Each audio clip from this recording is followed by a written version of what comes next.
Welcome to the First American Bank Ballpark in Midland, where tonight Minor League Baseball and the Texas League present your Arkansas Travelers and the Midland RockHounds in Game 2 of a 4-game series.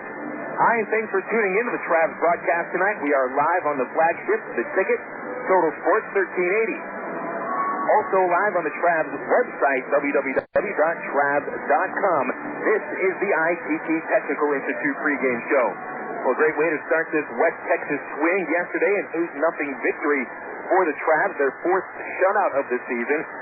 Three Travs pitchers yesterday combining on a 4-hitter. Eric Steer struck out 6 batters in 5 2/3, allowed all 4 hits to the RockHounds for his second win of the season. Scott Schneider was dazzling out of the bullpen, holding the RockHounds hitless and without a base run over 2 1/3 innings. He set down all 7 batters he faced, and Schneider struck out 4. Marco Sullivan retired the final 3 batters in the 9th inning, only allowing 1 base runner on an error. So the Travs did not allow a walk or a base hit after the 4th inning yesterday. Pretty much kept the RockHounds bats in check. Meanwhile, Alberto Caiafo led the Travs' 14-hit attack with his first 4-hit game of the season.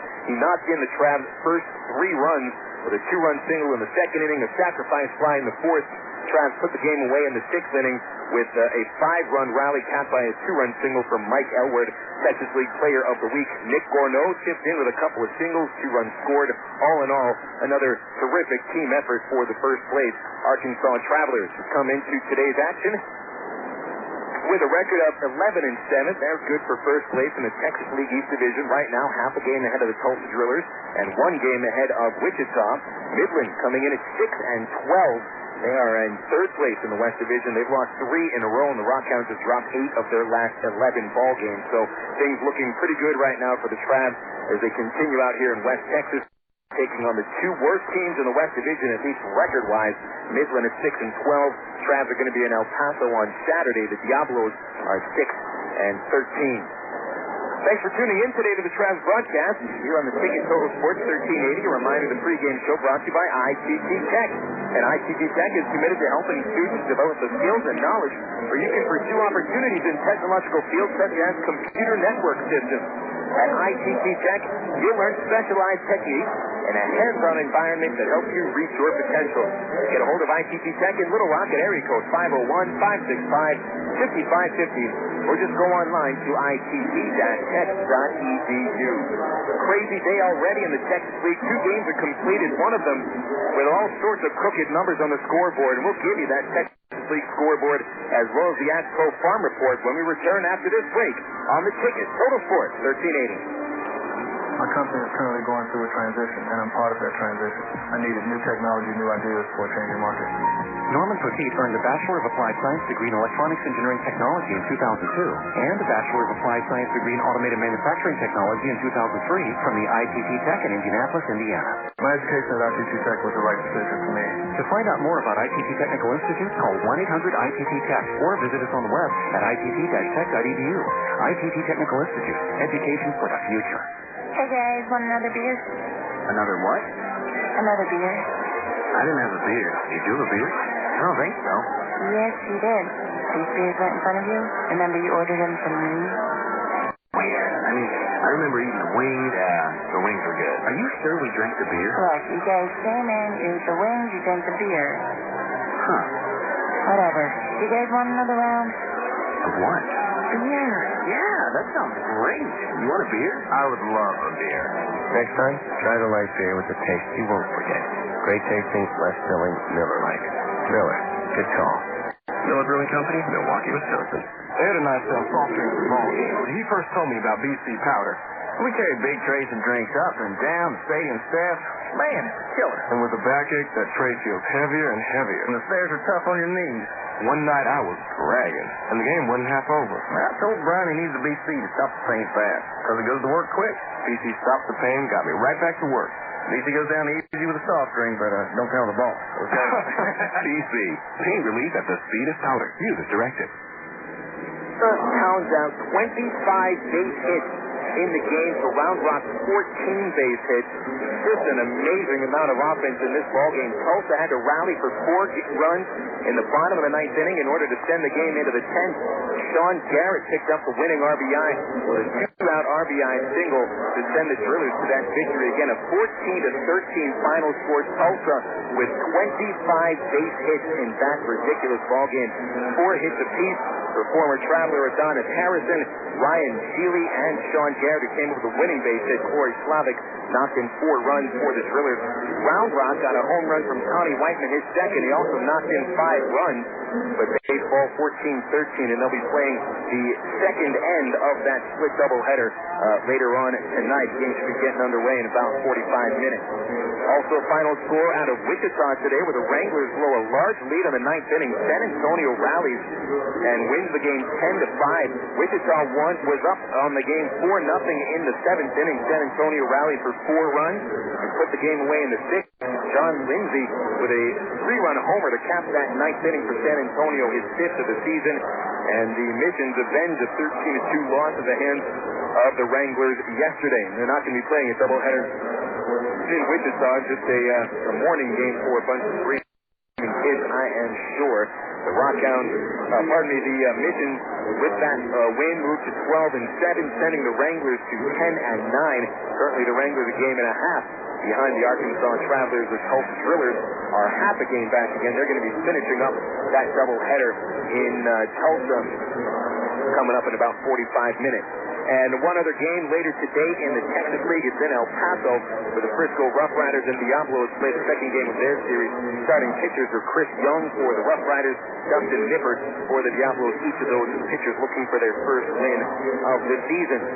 Now we'll take a look at the Anaheim Angels farm system on the Ag Pro Farm Report, brought to you by Ag Pro of England, your John Deere dealer. Get a hold of Ag Pro by dialing them up at 800-264-2524 for Ag Pro.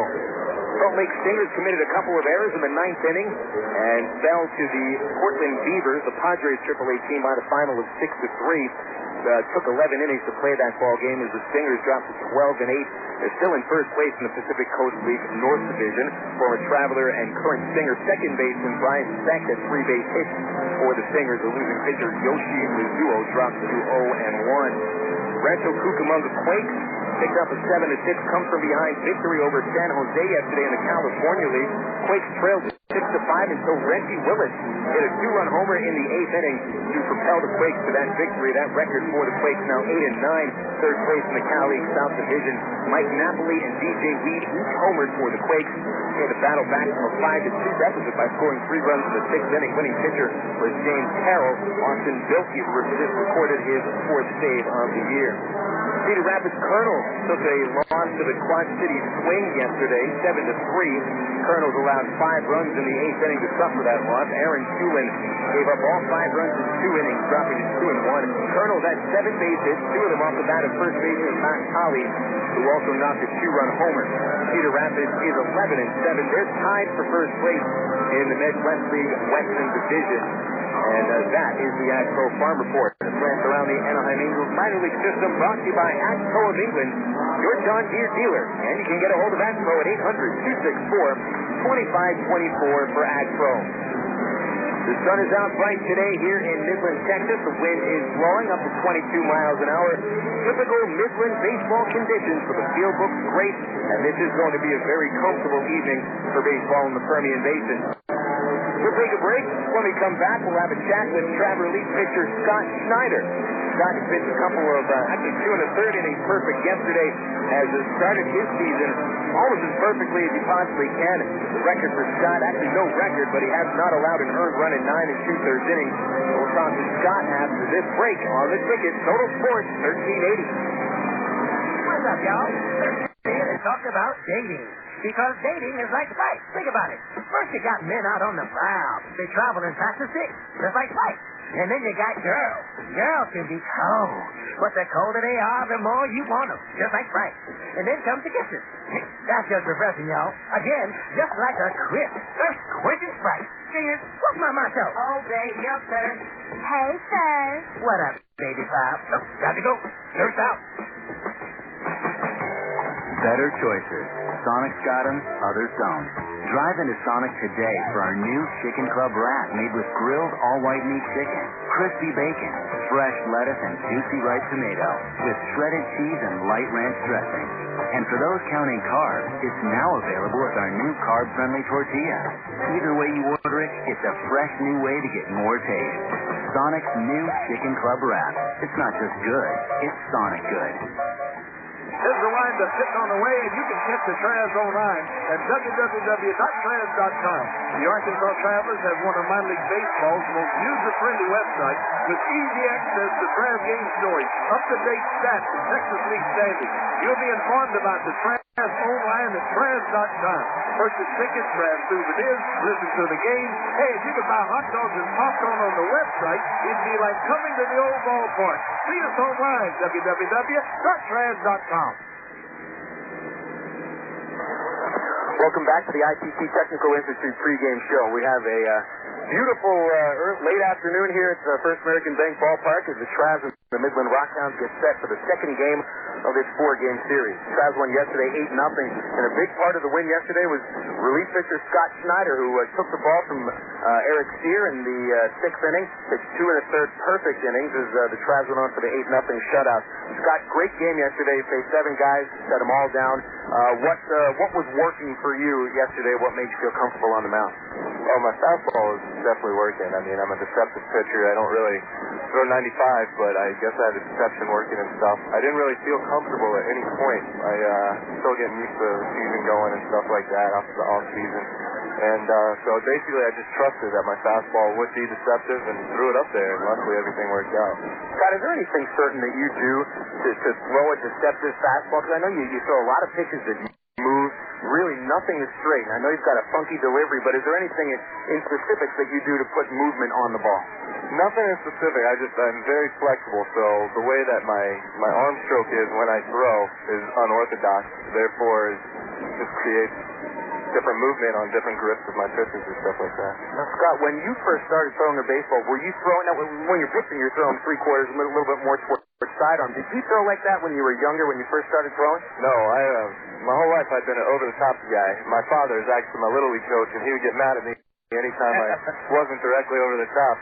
And then my sophomore year in college, I tried throwing submarine for a year, and I didn't really like it again, and my arm wouldn't go there. So I'm kind of stuck halfway in between right now, and it's been successful, so I'm sticking with it. So after throwing submarine for a year, you literally could not throw over the top anymore. Well, basically, I mean, my muscles weren't strengthened anymore to bring my arm over the top in my delivery and just sustain it for a long amount of time. So where I am now, I got that good movement, good deception, and I like it.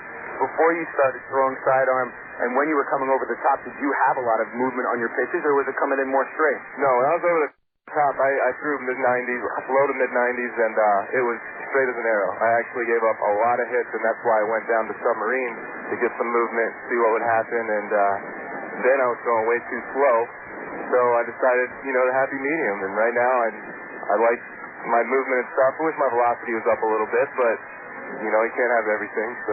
Well, I mean, when I'm talking to pitching coaches over the last few years, it seems I get the idea that a lot of pitching coaches try to let you know that it's not how hard you throw that matters, it's where you throw it to and how much your pitches move, and I guess you certainly subscribe to that theory. Oh, I definitely believe in that, but it's really hard to mark on a stat sheet the amount of movement a pitcher has. So when somebody says, you're a good pitcher, how hard do you throw? That's the first question they ask. They don't ask, does your ball move, 3 feet or whatever? They just ask. When you look at the scouting report, that's one of the first things the scouts write down is how much the ball moves. I mean, everything I've seen, it's all about velocity. I personally believe coaches tell you good spots have movement, but if you look at the guys that stay around, that make it, it's the guys that throw hard, and then also secondary have good movement and good spots. Well, Scott, with the movement on your pitches, you've had a lot of success here at the AA level, specifically in the middle to long relief role, and a couple starts last year I know as well, but I know that you felt pretty comfortable coming out of the bullpen. Changing modes a little bit, Scott got married during the off-season. One of the Trav's eligible bachelors is no longer an eligible bachelor. Got married. And that was early January. And so congratulations, Scott. What's it like being away from your wife now for the first time during a baseball season when you don't get a chance to really be with her and you're still a newlywed? Well, I mean, it is tough, but Corey and I have been together almost 9 years now. We met in high school, and I've always been a baseball player. I mean, in the summers, I was off for summer leagues, and so we've never really had a long amount of time where we've been together in those whole 9 years. And it doesn't get any easier, but you learn how to deal with it. You learn how to cope with it. And, it's just another couple years or so she's done with school, and then she'll be able to follow me around, and we'll finally be able to be together year-round, which would be really nice. So where was the honeymoon, and how long was it? We went on a one-week cruise thanks to my parents down in the Caribbean, Jamaica and stuff like that. It was awesome. We got to walk up a waterfall, which was my favorite part of the thing. It was just awesome. That's terrific. Scott, I want to talk a little bit about the bullpen now. You're the second relief pitcher that I've had a chance to interview for this season, the first one being Cliff Smith. And I talked with Cliff during the second series of the season in Tulsa. I asked him if the bullpen had yet elected a captain. And he sort of thought that maybe you might be the person who'd be elected. I asked him if maybe he might be elected. So have you guys had that election? Who's the captain of the bullpen? We discussed it, and they said since I had the most time in AA that, I could be the pseudo-captain. I mean, there really is no captain. Everybody goes out, does their games, talks, has fun, and just try to keep it loose, and everybody does their job, and that's all that's important. So is there really any role whatsoever for the quote-unquote captain of the bullpen to play, or is it largely a ceremonial post? It's ceremonial, but if there's an argument that needs settling or something like that, then Cliff or I will step in and help settle the argument. So. And also maybe play the referee if they're playing the game, sitting the seed closest to the foul line. Maybe you can judge which is the closest. Yeah, absolutely. Well, Scott, I know you're going to be off today after pitching 2 1/3 yesterday. Look forward to getting you back out on the mound, and congratulations on good success to start the season, and we'll wish you more luck and more success. Thank you, also. I really appreciate it. And we'll be right back after this. We'll run down the starting lineups here on the ticket. Total Sports 1380. Ameripride Services is the linen and apparel company to get your team into a professional uniform program. Ameripride features a wide range of high-quality, custom programs for the manufacturing industry, hospitality and food service, medical or dental uniforms, and professional and executive wear. Call 664-5575 to schedule a presentation with an Ameripride consultant. Also specializing in the finest quality table linens, rental mat, and restroom services. Call 664-5575 for Ameripride, the official garment supplier of the Arkansas Travelers. He joined the Air Force in 1964 and served in Vietnam. He commanded forces in the far corners of the globe. Rising through the ranks, he served as a 3-star general at the Pentagon. You'd think 30 years of distinguished service would be plenty. But if you're Norman G. Leasy, Lieutenant General, retired United States Air Force, that's just the beginning. Today, he's pursuing a new career as Walmart's Vice President of National Government Relations. Norm's journey took him near and far, through Asia, Scandinavia, Europe, the Middle East, and Webster University, where he earned a master's degree that served him well in his career. I'm Bob Costas, member of the board of Webster University. All Webster campuses around the world share the same belief. Education is more than just a degree. It's real knowledge, real-world success. For more information about graduate degrees from Webster University of Little Rock, visit them on the web at webster.edu or call them 800-828-2598.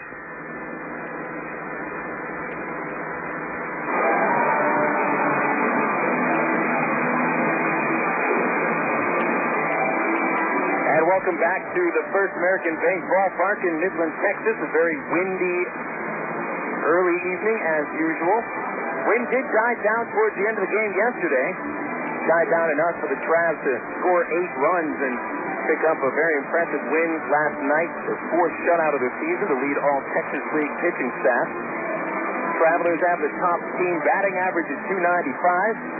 They scored the second most amount of runs. The team's earned run average is over a full run less than even the second-place Round Rock Express at .377. That's the Express earned run average.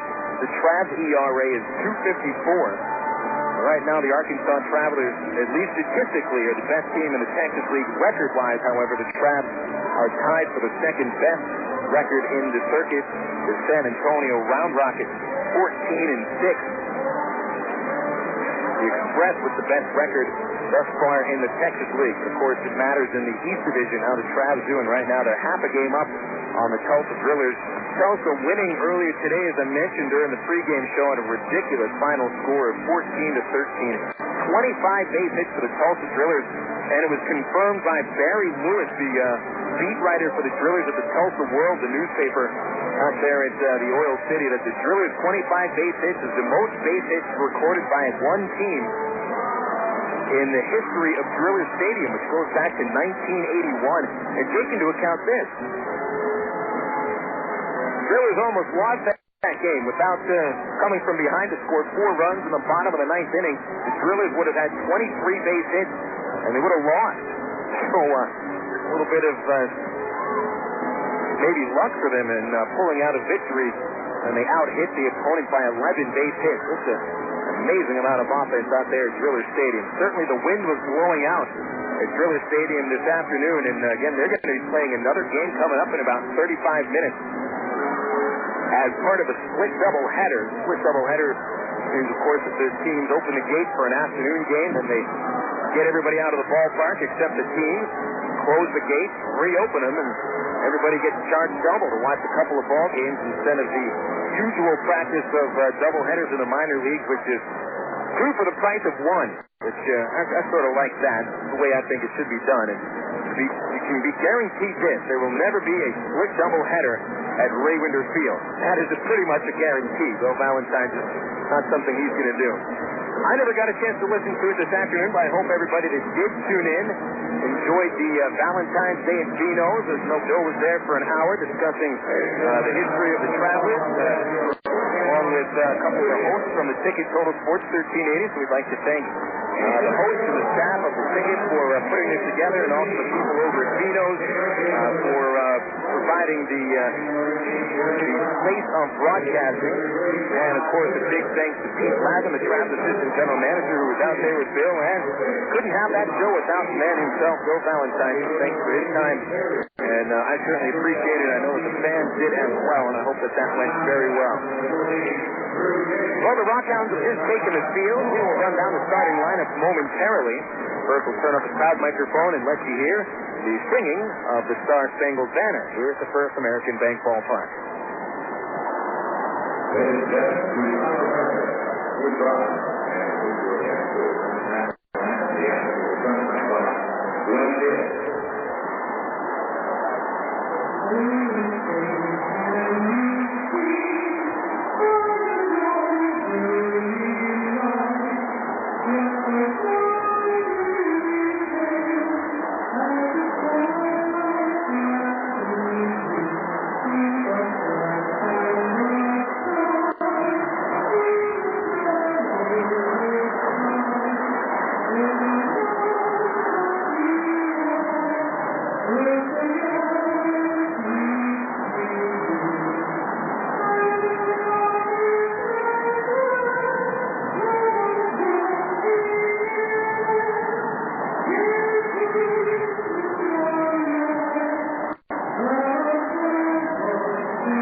Performed by Glenn Hill here at the First American Ballpark in Midland, Texas.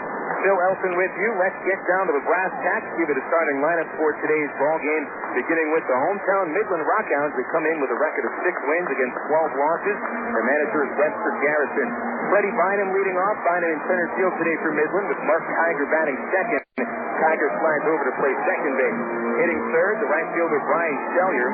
Jeremy Brown cleans up. He'll be behind the dish for Midland. Designated hitter John Baker hits fifth. Mark Kean batting in the 6th hole. He's going to be at third base. Casey Myers at first base today for Midland. He bats 7th. Jason Terry hits 8th. He'll be in left. Rounding out the Midland starting 9 is shortstop Francis Gomez. Now the lineup for the Arkansas Travelers with a record of 11-7, managed by Tyrone Boykin. Alberto Cayazzo with 4 hits yesterday. He's back in the leadoff spot at shortstop. Batting second is the Trav center fielder Tommy Murphy, with Casey Kotzman hitting third. Kotz at first base yet again. Nick Gorneau bats in the cleanup spot today. Dallas McPherson will have the day off.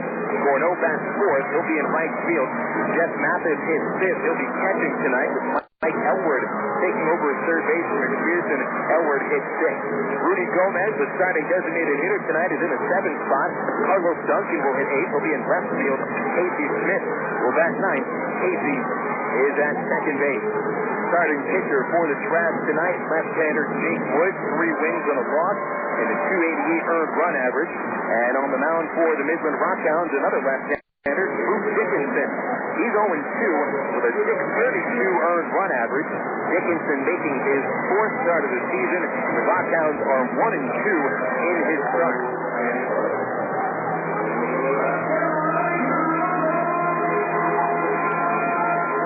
Voice of Michael Bumper announces it, so we are ready for baseball here in Midland. Alberto Caiazzo steps up to the plate. He'll lead off against Drew Dickinson. Here comes the first pitch of the evening. A called strike on a fastball down the middle.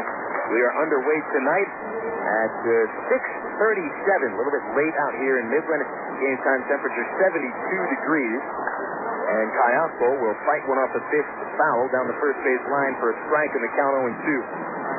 Winds gusting up to about 25 miles an hour. They're steady between 16 and 20 miles an hour coming from the south-southeast. And the winds sort of swirl here at the First American Bank Ballpark to come in from right field and out to the left field corner. Caiazzo ducks underneath a fastball to count 1-2. Alberto with a 4-hit yesterday raised his average to 293. 1 homer and 9 runs batted in. Caiazzo with 3 RBIs yesterday, and he'll hit a ground ball to the hole. Short Tian off the line to make the play. And he throws to first base for the out. 1 gone. Set the fielders behind Dickinson. Jason Perry in left field with speedy Freddie Bynum in center. And Brian Sellier patrols right. Mark Tian just made that play. He's patrolling at third with Francis Gomez at shortstop. Mark Kiger at second base. And Casey Myers at first. Jeremy Brown doing the catching. Tommy Murphy up to the plate. Murphy, another switch hitter. He'll bat right-handed against the southpaw. Drop the bunt down towards the third base line, and he's going to be safe at first base. A bunt single for Tommy Murphy. Tommy pours the pitcher Dickinson off the mound, and he had to go about a third of the way between home plate and third base. Dickinson slid awkwardly as he tried to field that ball and lost his footing and lost the baseball. Credit Murphy with his 23rd base hit. That'll lead all Traveler batters. 1 ahead of first baseman Casey Kotzman and also 1 ahead of Caiazzo. And here's Kotzman to the plate. Casey 1 for 4 last night with a double and a run batted in. Left-handed hitter against the left-handed pitcher, and Dickinson almost hits him with the first pitch. Back there going to award Casey first base. That ball grazed his uniform. So Murphy gets to second, Kotzman to first on the hit batter. Home plate umpire Chris Tiller didn't waste any time. He hopped in front of home plate. Motion towards Kotzman that the ball nicked him on the jersey, so he is awarded first base. So that brings the reigning Texas League Player of the Week, Nick Gorneau, into a perfect position for an early lead with runners at first and second and only 1 out. Gorneau on a streak of 7 games with at least 1 base hit. And the runners go on the first pitch, and Nick fouls one off his foot. Strike 1. Tyrone Boykin not wasting any time in putting pressure on this Midland infield. Tommy Murphy already put some pressure on them by dropping that bunt single, and now with 2 runners on base, Ty puts the runners in motion. Mentioned Gorneau, a 7-game hitting streak. He's also knocked in a run in the last 6 games, leading the team now with 12 runs batted in. 0-1 count on Gorneau. Dickinson sets out the set position. And here's the pitch. Nick swings a hard shot to the third baseman and into left field. Here comes Murphy around third base. Throws from left field is not in time. It's cut off. And it's an RBI for Nick Gorneau and a 1-0 Traveler lead. Ball absolutely smoked by Gorneau. It almost gobbled up Mark Tian at third base. He tried to backhand the ball from his knee.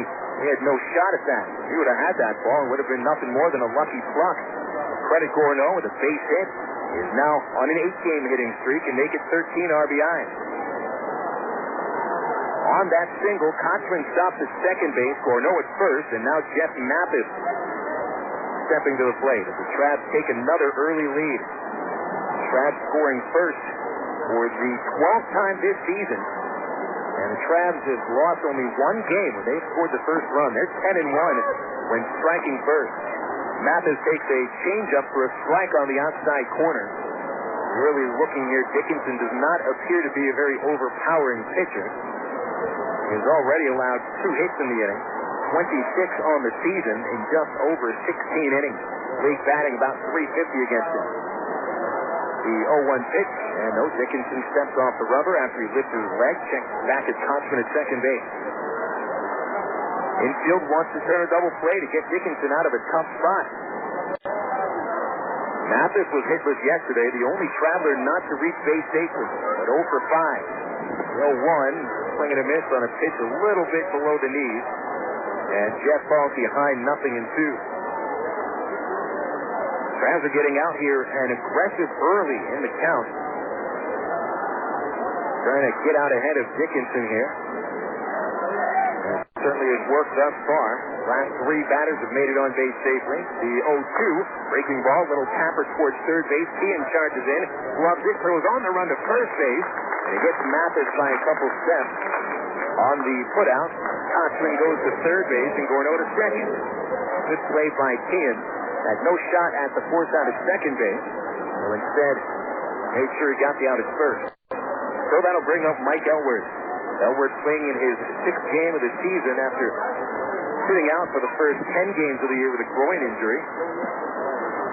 Elworth has had a base hit in all 5 games he's played in thus far. He is 9 for 22 with 5 runs batted in. Runners at second and third base, and a curveball drops in for strike 1.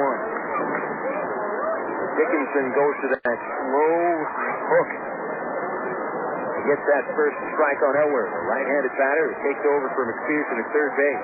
Here's the 0-1. Fastball for a called strike on the inside corner. Nice looking pitch, and it looks like Dickinson had some tailing motion on that one. 0-2. Travs ahead 1-zip, an RBI single for Nick Gorneau.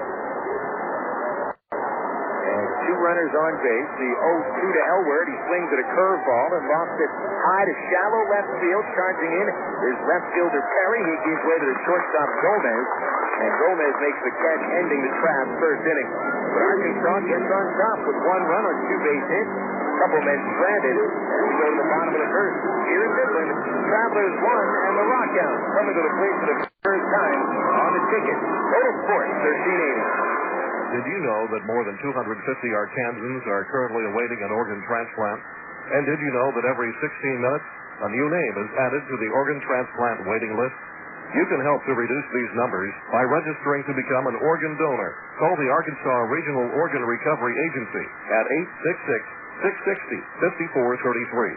Or visit the Aurora website at www.arora.org to learn more. Become an organ donor. Give hope. There's a story involving Yogi Berra, the well-known pitcher for the New York Yankees, and Hank Aaron, who at the time was the chief power hitter for the Milwaukee Braves.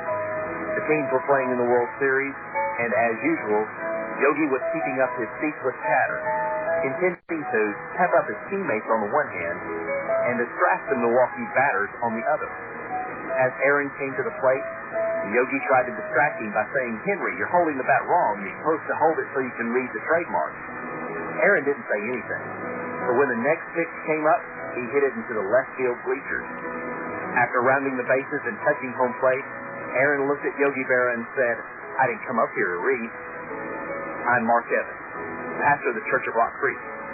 To be successful in life, you've got to know why you're standing at the plate."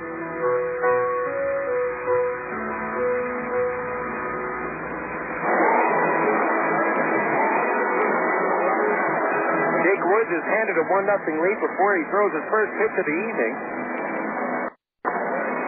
As Nick Gorneau knocks in a run with a single in the top half of the first. Jake Woods looking for win number 4. He is tied atop the Texas League leaderboards with 3 other league pitchers with 3 victories. Jake with the first shot to make it 4 wins on the season. He's 3-1 and a 288 earned run average. making his fifth start of the season. First against the RockHounds, and it's Freddie Bynum who steps in to lead off. He'll take the first pitch, blowing away for a ball. Bynum, Mark Kiger, and Brian Sellier, top third of the RockHound order. Trav infielders at the corners playing up. Bynum shows bunt and takes ball two, a little bit below the knee. 2-0. Mike Elwood at third base today, getting his second start as a fielder for the season. He's been a DH for 4 of his 5 appearances. 2-0. Strike on the inside corner from Woods. 2 balls and 1 strike. Over at first base, Cochran plays just off the infield grass. Middle infielder's back. Bynum, a left-handed hitter, was 1 for 3 yesterday. Swinging a pitch, ground ball to the second baseman, Casey Smith. Right to Casey, but to first base for the first out of the inning. That'll bring up Kiger. Bynum now 1 for 4 against Trav's pitching. Woods coming off his third win of the season, a victory over Tulsa. Got that win last Friday in the 20-2 win, and Jake sort of got lost amongst the offense that the Travs put up. Jake with another fine start. 6 innings, allowing only 1 run, didn't walk a batter. Jake has only walked 2 of the 91 batters he has faced.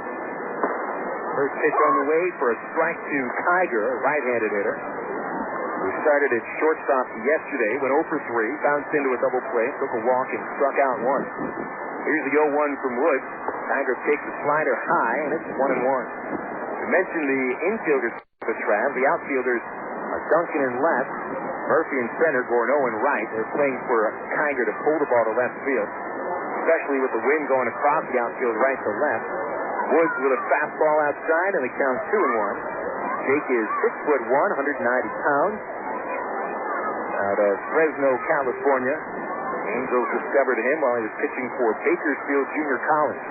Here's a 2-1, and it's blowing outside, ball 3. Woods, the opening day starter for the Travelers. The 7-2 win over Wichita. The only loss of the season was at Wichita, April the 13th. Here's the 3-1 to Kiger, and he'll look at it for ball 4, just off the outside corner. And Woods walks his third batter of the season. Kiger takes a 10-3 pass. That'll bring up Brian Sellier. 1-0 Travs leading in the bottom of the first inning. RockHounds were shut out yesterday for the second time this year. The closest they came to scoring was in the first inning. They stranded Bynum at third base. Jeremy Brown almost brought him in, but Dallas McPherson made a very nice leaping grab at third. Left-handed batter Sellier steps in, batting .309. No homers and 11 RBIs. Man at first is Kiger. Fairly good speed. Cochran holds him on. Woods to the plate with a fastball. It's inside, 1-0. Sellier 1 for 3 last night, and he collected Midland's final base hit, a 4th inning double, his 4th of the year. RockHounds then went from the 4th inning through the rest of the game. Only had 1 base runner, and it was on a throwing error. The 1-0 to Sellier, swinging a broken back grounder towards the hole at second base. Cochran way off the back.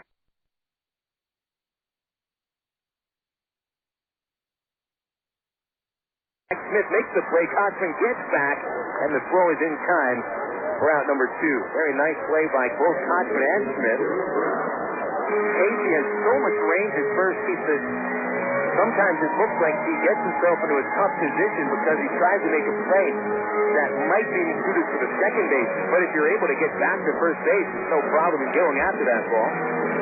So Cochran just continues to show his tremendous range at first base. A good job by Casey Smith showing the patience to wait for Cochran to get back to first. 2 away, Kiger moves to second on the ground out. Here's Jeremy Brown, right-handed hitter.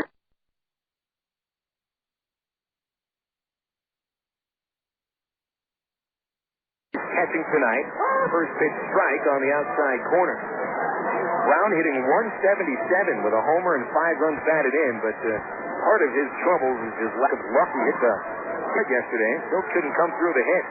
0-1, nice changeup, and Brown swing to strike 2. Up by McPherson's leaping in the first inning yesterday, but he also followed a track in left center field. But Tommy Murphy had a streak towards the fence to bring it in. 0-2 to count on Brown, 2 outs. Woods delivers the ball, hit on the ground to Kayaspo at shortstop, makes a nice play to gobble it up and throws him out at first, and that'll keep the RockHounds scoreless once again. No runs, no hits. The runner standing at second base. Jake Royce and the Arkansas Travelers take a 1-0 lead into the second inning here on the ticket. Total score, 1380. Go your own way with National Car Rental. Take a one-tank trip and discover Arkansas. National's great weekend special is just what you need to take a trip to the Ozarks. Or get your friends together and rent a minivan to visit historic Eureka Springs. National offers a wide choice of sizes and styles. From luxury cars to vans and sport utility vehicles. Unlimited mileage rates are available. National Car Rental has two convenient locations. Little Rock Airport and Northwood Rock at 1319 Pike Avenue. See National Car Rental's ad in the Yellow Pages for more information. Go your own way with the National Car Rental. I'm 71. I'm 65. I'm 68. I'm 53. I'm 70. I'm 47. And we've all had a heart attack. In fact, heart disease kills more women than cancer. If you experience symptoms such as chest discomfort, pain in the chest, shoulder, neck, jaw, or arm, shortness of breath, and nausea, go to the emergency department immediately. I'm 57. I'm 49. I'm 38. Baptist Health, Arkansas's premier heart care leader, is working to increase awareness of heart disease and its symptoms, and to let you know what you can do to prevent it, like paying attention to your diet, watching your blood pressure, and regular exercise. With a little effort on your part, you have the potential to add years to your life. For a free brochure about heart disease, call 1-888-BAPTIST or visit our website at baptist-health.com. Baptist Health, all our best.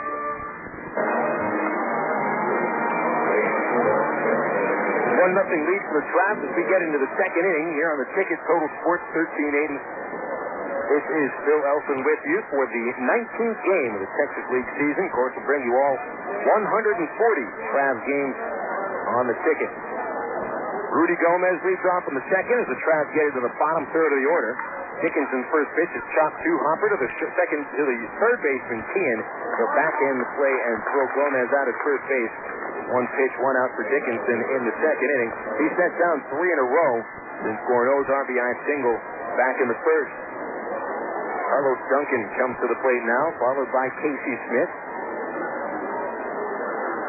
Duncan seeing his first action since Sunday in the doubleheader, late in the nightcap. Carlos was 0 for 3 in that game, and he'll send a deep drive into center field. That one way back, but center fielder Freddie Bynum will make the catch in front of the fence for the second out of the inning. 2 gone. Travs going after that very first pitch from Dickinson, as they did in the first inning, for 2 quick outs. That'll bring up Smith. Rarely will you see a team go down on 3 pitches in 1 inning. In fact, Casey Smith might be going up there with the strict thought is, I don't care where this pitch is, I'm taking it. Smith batting .250 without a homer and 4 runs batted in. And here's Dickinson's first pitch. Casey takes it, and that was right down the middle, called strike 1.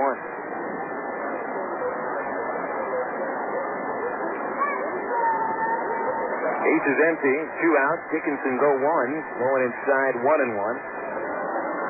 Smith last night 2 for 4, struck out twice.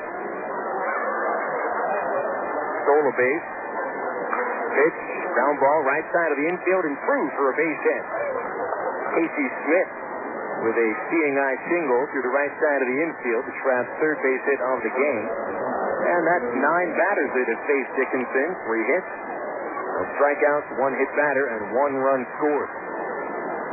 Alberto Cayaspo comes up now as he steps to the plate right-handed. Of course, Cayaspo, as I mentioned yesterday, had 4 base hits. And on the season against left-handers, Alberto was only 1 for 8. Travs haven't really hit very well against southpaws. Dickinson checks on the runner's first base and throws over. Smith is back in. Travs are 1-4 against left-handed starters. The only victory the Travs have had against the southpaw was on opening day in Wichita against Les Walren. Throw to first base again, and Smith is safe. Since then, the Travs have been defeated by Walren. And Jeff Francis, the left-hander of the Drillers, twice. Another throw to first base. And Smith is back. Dickinson with 3 different looks at the runner at first base. One time just stepping over and throwing. Another time stepping off the rubber and throwing. And then Last time, he didn't even bother to go into the stretch.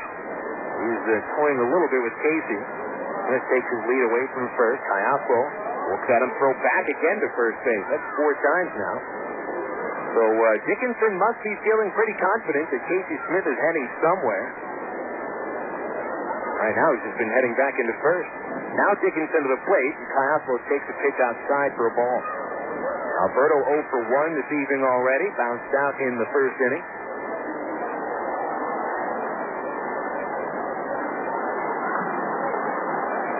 Through to the plate with a 1-0. Fastball for a strike on the inside corner. Caiazzo was backing off the plate as that pitch almost got him on the belt buckle. But again, Alberto stands so close to home plate. In order for him to be able to get his bat through the entire strike zone, because he uses a very small bat.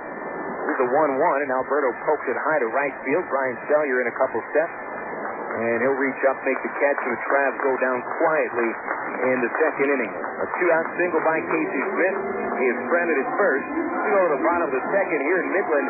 Arkansas 2, RockHounds nothing. Here on the ticket. Total Sports 1380. Hey fans, it's easy to get discount tickets to Travs games all year thanks to Ready Ice.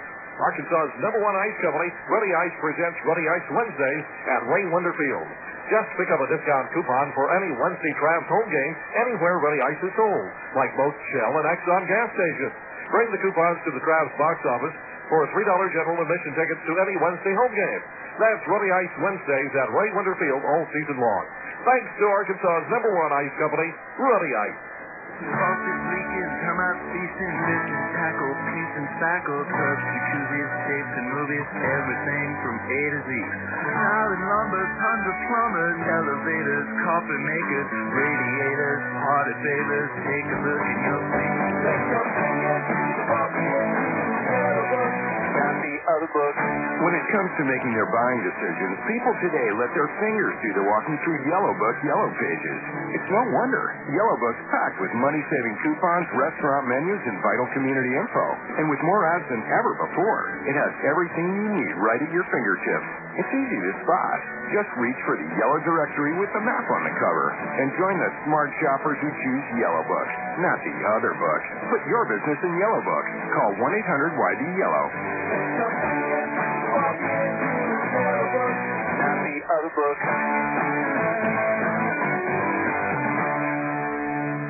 You're listening to Arkansas Travelers Baseball on the ticket. Total Sports 1380. KDXE, North Little Rock.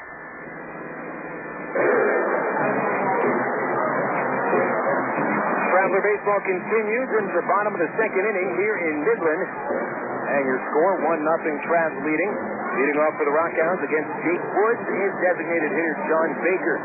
Mark Tien and Casey Myers follow against Woods, who allowed nothing more than just a 1-out walk in the first inning, getting 3 ground outs. Baker, a left-handed hitter to the plate. He was 1 for 4 last night.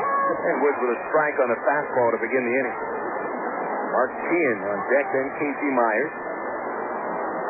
A couple of tough hitters for Woods to deal with. Baker hitting .313. Tien at .338. Jake with an overhead windup. Here's the 0-1. And a breaking ball in there for a strike on the outside corner. Nice tight slider from Jake. He relies on depth control, good movement on all of his pitches. They will vary his speed. Jake Woods really goes up there and really does seem to know how to pitch. Here's the 0-2 from Woodsy. Curveball, and that's hammered deep to right field. Back on it, Gorno in front of the warning track. He will make the catch for out number 1. Baker put a charge into that ball, but RockHounds left-handed batters, they know more than anybody else at this ballpark that high drives to right field just are not getting out of the ballpark. Not that much. Especially with the wind gusting up to about 26 miles an hour in from right field. And the power alley in right is 394 feet. Tien swings and misses at a high fastball from Woods. There are 2 ballparks in the Texas League that no left-handed power hitter should ever want to play at unless they want to test their own strength. That's here in Midland and out in San Antonio. The 0-1, swing and a miss on a fastball below the knees to Tien, 0-2. Tien, the top hitter on this RockHounds roster. He's hitting .338, 1 homer, and 15 RBIs. Travs leading 1-0 in the bottom of the second. RockHound bases are empty, and there's 1 away. Wood looking for the strikeout here. He's with 14 batters on the season. And here's the pitch. Fastball got him swinging on a high one. Strike three. A 3-pitch strikeout for Jake Woods on Tian. The 20th time Tian has struck out, also leading the RockHounds. So that'll bring up Myers. Dimension 394 feet to right center field. It's only 322 down the right field line as the home bullpen juts into the playing field. Well, it does create a pretty short porch down the right field line, but again, that wind just makes everything so difficult to get it out past right. First pitch high to Myers, ball one. Myers playing in his 8th game of the season. He is 5 for 27 with no homers and 1 run batted in. Bottom third of the RockHound order looks pretty weak, at least statistically. A chopper on the 1-0 up the middle. Shortstop Caiapo has it on the left at second base. And he'll toss across for Diamond. That's a 1-2-3 inning for Jake Woods. Top of the third inning coming up here in Midland. The Travs leading 1-0 here on the ticket. Total Sports 1380. Dumbbell Fuel Injector Cleaner presents a list of cleaned up words you can use the next time another motorist cuts you off. Gee Willikers. Gee Whiz. Golly. Horses Patoot. Shuck. Shoot. Phooey. Balderdash. And Poppycock. Gum out. If we can clean out harmful deposits in your fuel injectors and restore off performance, we can clean up anything. Gum out. Good clean driving. Are you self-employed and successful at what you do? It's great being your own boss, huh? But you may have noticed a downside, like trying to find health insurance. If you're self-employed, you might not even have health insurance. That's why you need to join the NASE, the National Association for the Self-Employed. When you belong to the NASE, you have access to an endorsed health insurance plan. You're free to choose your own doctors and hospitals. And, are you listening? When you reach age 65, you can get back all your premiums minus your claims with our optional return of premium benefit. Join the NASE. Call 1-877-735-6965 right now. Here it is again, 1-877-735-6965. In addition to these benefits, you get access to over 100 other business and personal benefits. Look, if you're self-employed, call the NASE. 1-877-735-6965. Endorsed health insurance is underwritten by the Mega Life and Health Insurance Company, Oklahoma City, Oklahoma. Optional benefits require additional premium. 1-877-735-6965.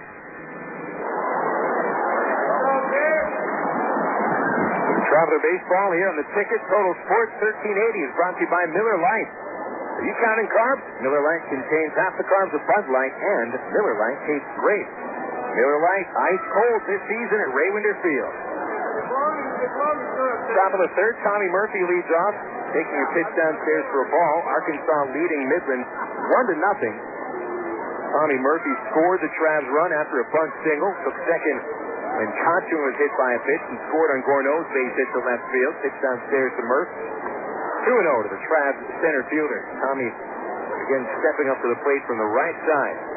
Cornermen playing even with the bag. And the left-hander's 2-0 pitch is fouled at the plate. 2 balls, 1 strike. We'll check around the majors in the Texas League during this inning on the Southwest Airlines out-of-town scoreboard. Plenty to run down. Big comebacks today. 2-1. Going in. 3 balls and a strike to Murphy. He'll be followed by Casey Cotchman and then Gorneau. Murph entered the game hitting .306. Scored his 12th run of the season. He's been a welcome addition into the number 2 spot. He'll ground one down the third base line. A diving stop by Tian. He'll get up and go to first base. Very nice play by Mark Tian. Robbed at least a double from Tommy Murphy. And we'll put a star next to Tian's name in the scorebook for that diving play. 1 away. And here's Cotchman. Get to that scoreboard now. Again in the major leagues with the White Sox. Rally for 6 runs and 5 runs in the bottom of the 9th inning to beat the Cleveland Indians 9-8.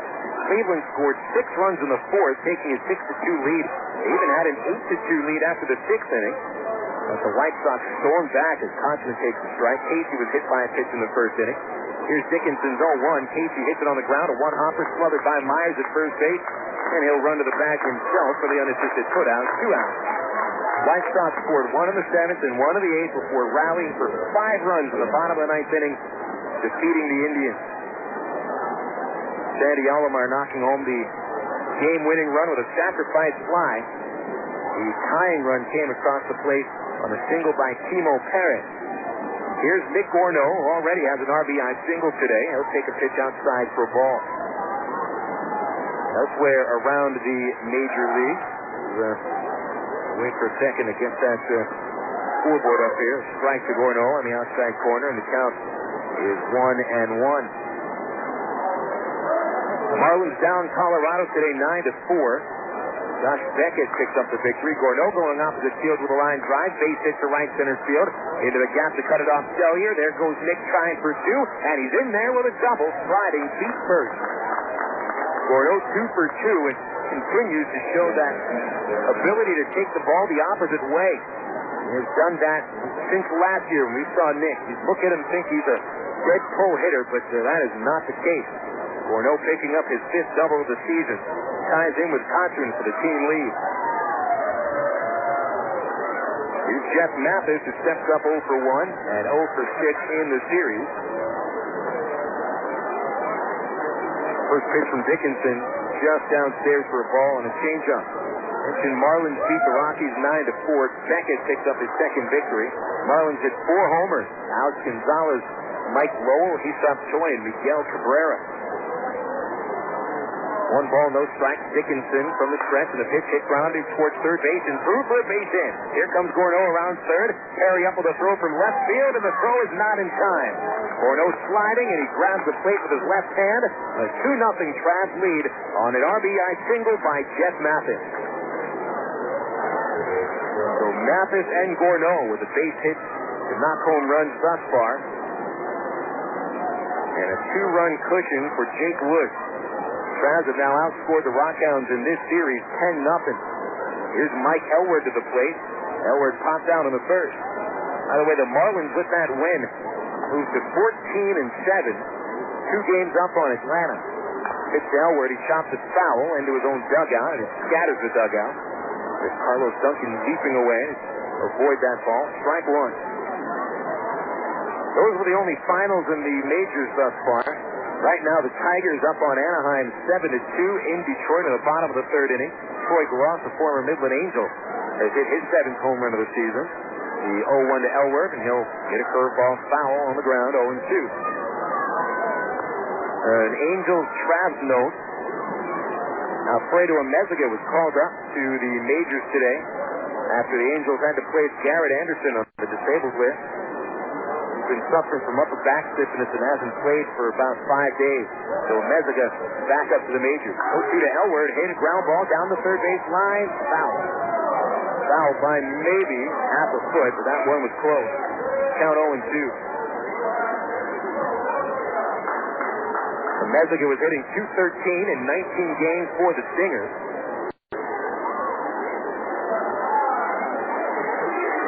His 3rd go-around with the Angels. Fredo got up there for the first time in 2002. Played a little bit last year. Career average in the bigs, Amezaga 246. With 18 runs scored, 2 homers for Fredo in the majors in 49 games. Good luck to Alfredo, another ex-Traveler in the bigs with Anaheim. Elward hitting a high, deep drive, deep to left center field. That is back, and it is off the wall. Here comes Elward towards second base as Mathis scores for the 3rd run of the ball game for the Travelers. A 3-0 lead for Arkansas as Elward hits one off the fence in left center field. An RBI double. He's now had a base hit in 6 consecutive games, and the Travs are rallying against Drew Dickinson. Elward was having trouble with the curveball that Dickinson was throwing. That's when he's been ahead of the count 0-2 on, and Dickinson just grooved a fastball right down Broadway. Elward coming pretty close to his first homer of the year. The fence goes up from about 12 feet up to about 18 feet in left center field, and Elward hit that ball off the 18-foot area. Maybe just a couple of clicks to the right, and it would have been around the 12-foot fence. It would have been a home run. There's the pitching coach of the RockHounds, Brian McCarn, out to the mound to speak with Dickinson. Getting knocked around pretty rough here in the 3rd inning. He started out by getting the first 2 batters out, Murphy and Kochner on grounders. Gorneau went the opposite way for a double. Mathis knocked him in with a single, and Elward Waits Mathis with a double off the fence. Dickinson remaining in the ball game. And here's Rudy Gomez with a chance to put the Travs ahead by 4. He'll take a curveball for a strike, 0-1. Gomez is 0 for 1, dropping his average a little bit below the 261 mark he entered the game with. Right-handed batter, starting as the DH. Set tradition is Dickinson to the plate for the 0-1. Strike 2, a fastball on the inside corner. Travs scored 1 run in the first inning. Murphy reached on a bunt single, scored on Nick Gorneau's first hit of the game, and the 2 runs here in the third. 0-2 on Gomez. Dickinson delivers, and the pitch hit in the air to right field. Right to Brian Sellier, who backpedals a few steps to bring it in, and that'll end the Travs' third inning. But a 2-run rally as Gorneau and Mathis and Elwert connect on base hits. 2 runs on 3 hits, and 1 man left on the base path. We get into the bottom of the third, and the Travs lead 3-0 on the ticket. Total Sports, 1380. Emergency hotline, can I help you? Yes, I need help. All right, sir, what's the problem? I can't taste my beer. I feel it in my mouth, but there's no taste. Okay, sir, this is what I want you to do. Put the bottle down and step away from the beer. Okay. Walk straight to the corner store and pick up a 6-pack of Miller Lite. Okay. Don't worry, it's going to be all right. Next time, try the light beer that actually tastes like beer. Great tasting, less filling Miller Lite. Miller, good call. Miller Brewing Company, Milwaukee, Wisconsin. Lucky Chevrolet is driving down prices and payments. 04 Malibu, 0 down and just $198 a month. $35 a month puts you in the driver's seat of a brand new Chevy Silverado. Discounts up to $10,000, rebates up to $5,000, and financing as low as 0% at Quatney Chevrolet in Jacksonville. Drive away in a Chevy Colorado for 0 down and only $198 a month. Trailblazer is just $298 a month. Only at Quatney Chevrolet in Jacksonville. An American Revolution. Restrictions may apply. See dealer for details.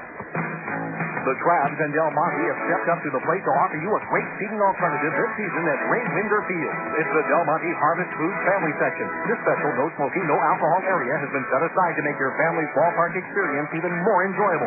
So when you buy your Travs tickets, ask for the Del Monte Harvest Food Family Section. Del Monte Vegetables, simple mealtime solutions that will have you saying, hey, I can do that.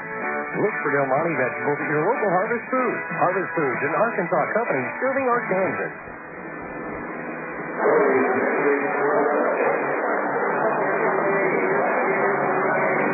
Travelers up on the RockHounds 3-0 as we get to the bottom of the third inning at First American Bank Ballpark. 3 runs on 6 base hits for the Travs over 3 innings, and the RockHounds have had only 1 base runner in 2 innings on a walk issued by Jake Woods in the first. Here in the third inning, Woods will face the 8, 9, and 1 hitters of the Hounds. Jason Perry steps in to lead off first. Gomez and Bynum to follow. Perry, a left-handed hitter, hitting 194. Woods into the windup, and he'll offer a strike down the middle, 0-1. We did not see Perry play yesterday. Jason originally a Toronto Blue Jay farmhand. Jays traded him over to Oakland June last season. The 0-1 just downstairs, and the count 1-1.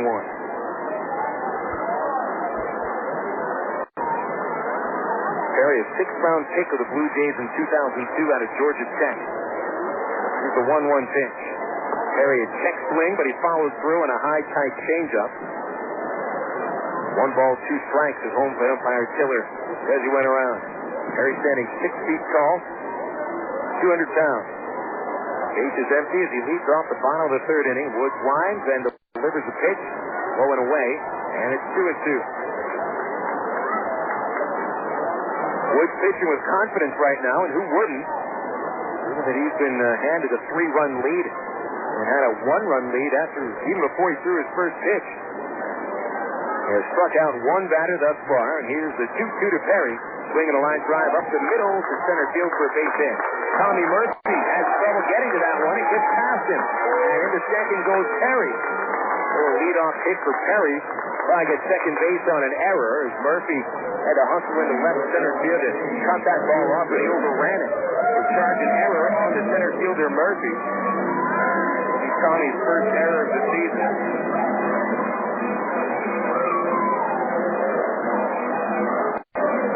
Murphy hanging his head a little bit out in center field.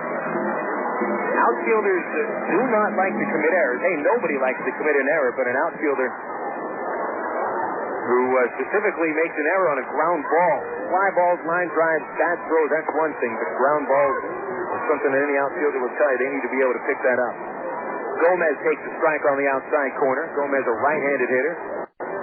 Started the season with the RockHounds. Played 3 games before earning a call up to Sacramento. The A's, of course, having to deal without Mark Ellis for the remainder of the season, so that with the domino effect meant that they lost their Double-A shortstop to Triple-A. Now Gomez is back. 0-1 on Gomez. He's hitting 2 for 10 in his 5 games with Midland. Step out of the batter's box for a quick sec. Gomez was 2 for 15 in Sacramento. 23 years old out of the Dominican Republic. Corner infielder stealing a bunt, nobody out. Runner at second base, and Wood steps off the rubber.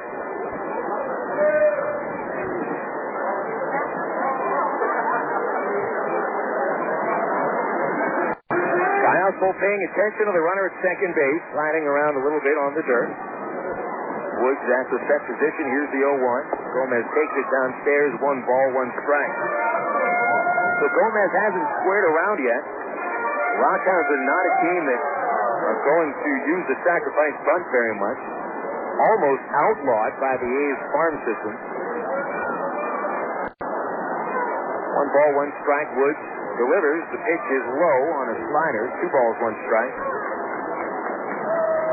Arkansas 3, Midland nothing in the bottom of the 3rd. The RockHounds, who lost their final game before this series. In fact, they had lost their previous 2 before the Travs shut them out yesterday. Dropped 3 in a row, and 8 of 11. High fastball turns Gomez around, and it's 3-1. On deck is Freddie Bynum. See if Gomez tries to just foul off anything close here. Woods hasn't been able to get him to go fishing. The 3-1 pitch. The fastball hit on the ground to Cochran at first. Bounces off of him. He recovers it. Race to the bag, and Cochran gets there in time for the out. On to third base goes Perry. Good piece of hitting by Gomez, who went the opposite way with a grounder on purpose so he could get the loose runner over to third.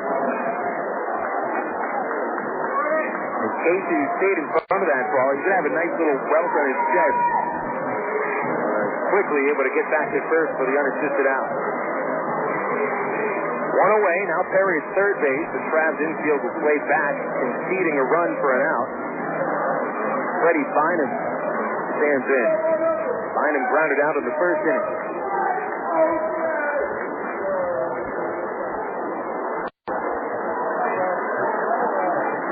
Bynum, a left-handed hitter. Woods, a left-handed pitcher. He'll just miss the outside corner with a fastball. Bynum has knocked in 5 runs this year. Entered the game hitting .328. A whole lot of room up the middle for Bynum. It is tough to get him out on little grounders on the infield. Here's the 1-0 from Woods, and it is fouled back to the screen by Freddie. 1 ball, 1 strike.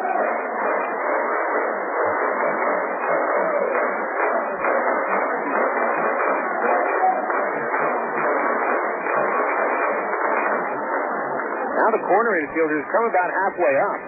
Middle infielders are back. 1-1 from Woods. Curveball downstairs. Good eye from Bynum as he let that one hit by. 2 balls, 1 strike. Freddie looked like he wanted to swing. Held back just in the nick of time. 2-1. 1 away in the bottom of the 3rd. Runner at third base is Jason Perry. The pitch hit foul in the air down the left field line and out of play.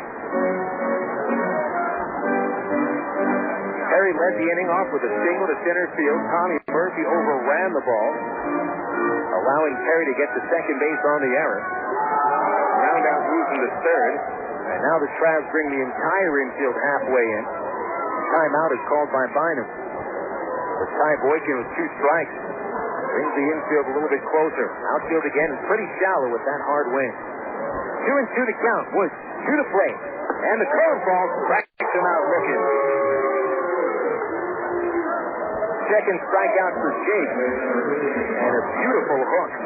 Starts at the shoulders and zips down below the belt. Right on the outside corner. 2 gone in the third inning, and now the infield can play back with Mark Kiger coming up. For Jake Woods, he has struck out 16 batters this season. That ranks third on the team. Eric Sear leads with 25 strikeouts. Tim Bittner follows him with 23. Kiger, right-hander, takes the ball outside. He walked in the first inning and was the only RockHound batter to reach in innings 1 and 2. Trav 3, Hounds nothing in the bottom half of the third inning. Jake Woods at the stretch. He kicks and deals. The fastball, good for a strike at the letters. 1-1. I think I promised Major League scores. Every once in a while you forget your promises, but you have to stick by them. So we'll get to those Major League scores and the Texas League scores in the fourth.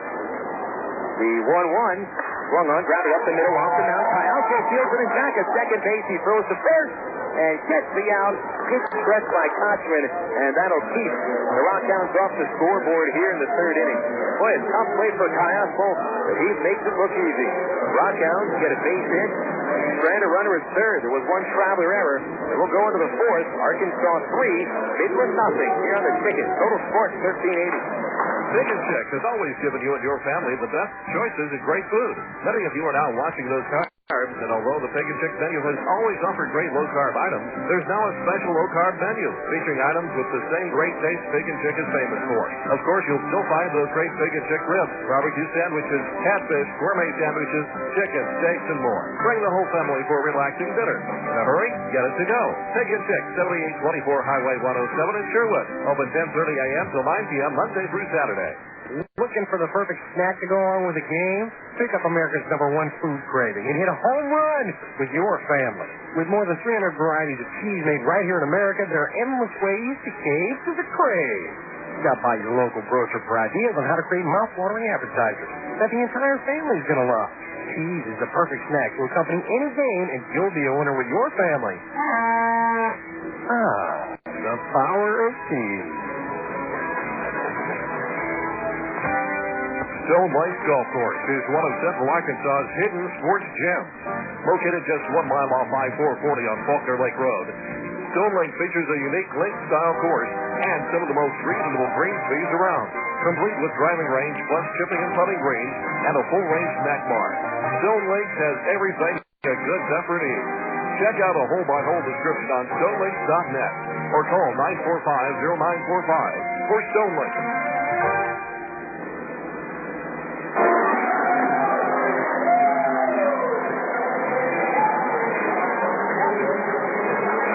innings in the books out here at Midland, Texas, and the Travs leading 3-0. Here are the totals after 3 innings.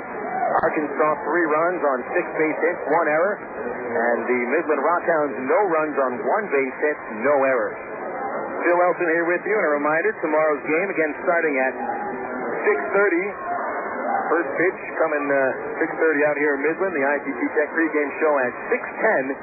Here on the ticket, Total Sports 1380. Travs will finish the series in Midland on Friday with another 6:10 ITT Tech pregame show, and then we're out in El Paso on Saturday. Starting a series against the Diablos, that game should start 7:30 Little Rock time, 6:30 El Paso time.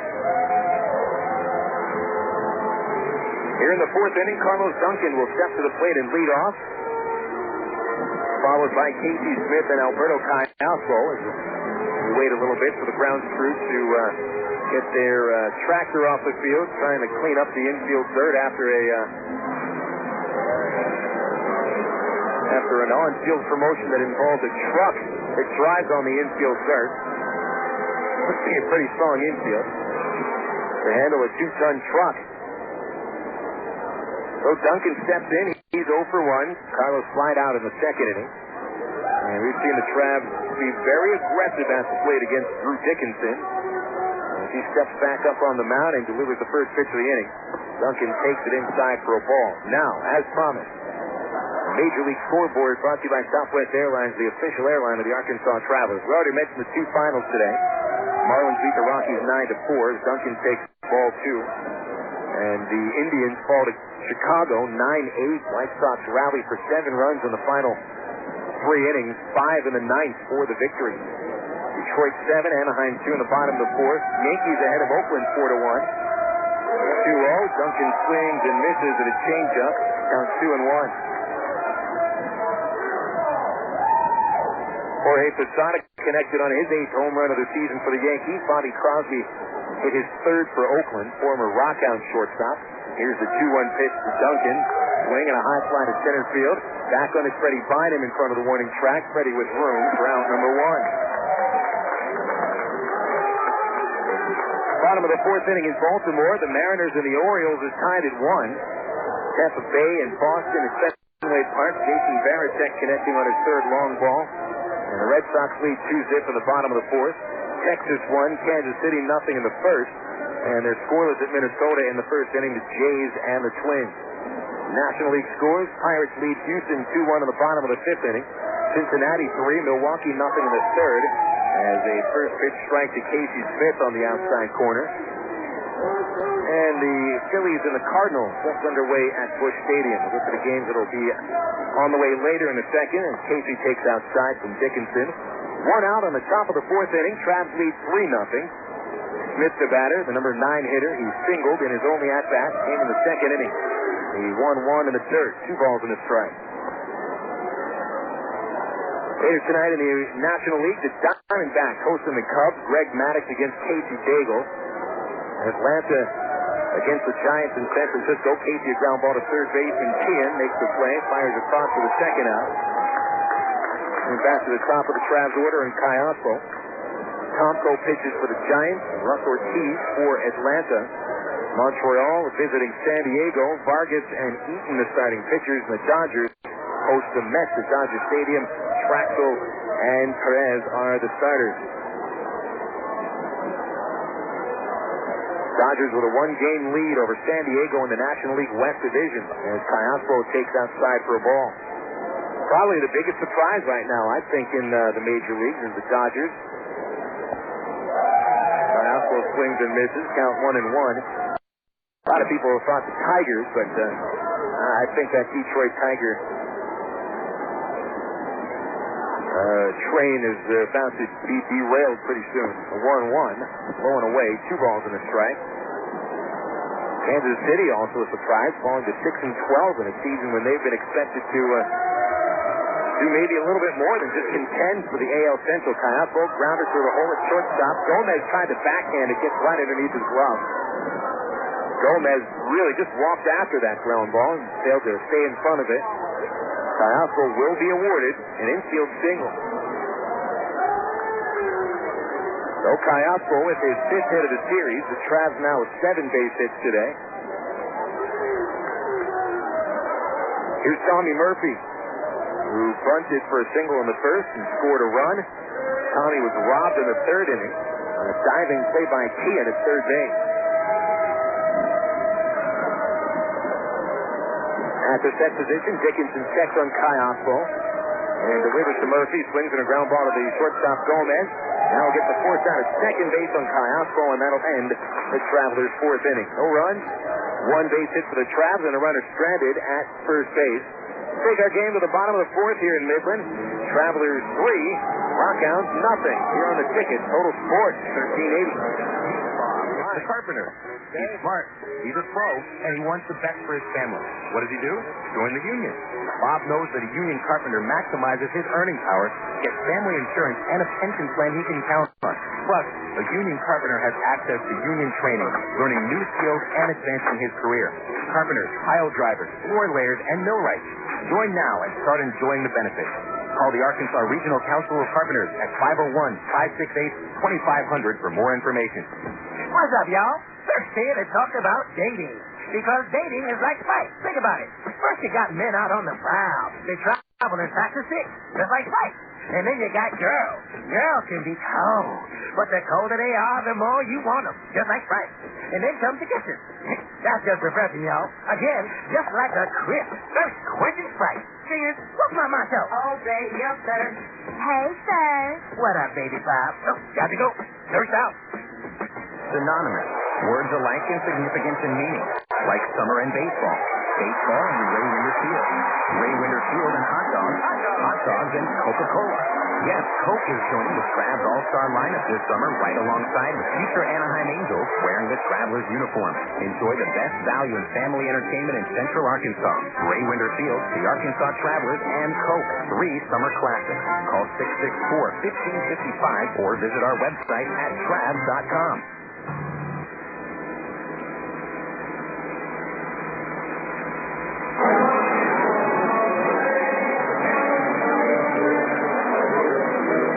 Nothing lead for the Arkansas Travelers. We get to the bottom of the fourth here on the Ticket Total Sports 1380.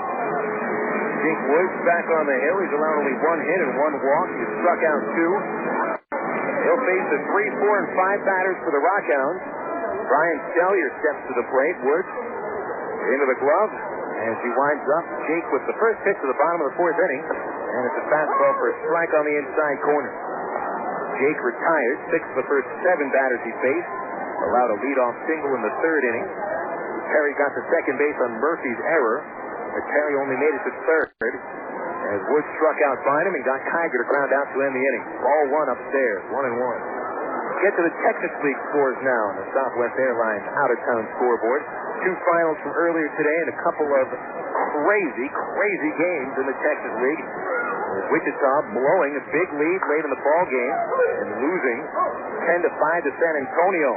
Sellier grounds it to Cochran at first. He'll pick it up right behind the bag and step on first base for the unassisted putout. 1 away. Winning pitcher for San Antonio in that game was Rickett Thompson. His 2nd victory of the season. J.T. Trujillo took the loss. John Lindsay with his 5th homer of the year capped that 6-run rally in the 9th for the Mission. Meanwhile, Tulsa defeated Round Rock 14-13 in 10 innings. Sean Garrett knocks home the winning run with a single in the 10th. Brown takes a strike. He's 0 for 1. Grounded out to shortstop in the 1st. 25 base hits for the Tulsa Drillers. A high hit total in Driller Stadium history. Ground ball bounced into the hole at short. Jigged out by Kayako. He'll throw in the third to first. Kotzman jigs it, and that's an out. Brown is gone at first base. A tremendous play by Alberto Kayako. That's the first time, oddly enough, this season that I've had to see Kayako really lay himself out deep into the hole at shortstop and show off a pretty strong arm. Nice play all the way around. Put a star for Kayako and one for Kotzman as Casey was able to scoop out a tough throw. 2 gone in the RockHounds 4th inning. Bases are empty for John Baker, another left-handed hitter. Woods, a southpaw himself, with a fastball upstairs, 1-0. Check out some of the numbers on the game for Tulsa. Adonis Harrison was 4 for 7 with 3 runs scored. Ryan Seeley 4 for 6. Sean Garrett 4 for 6 with a strike to Baker on the inside corner, 1-1.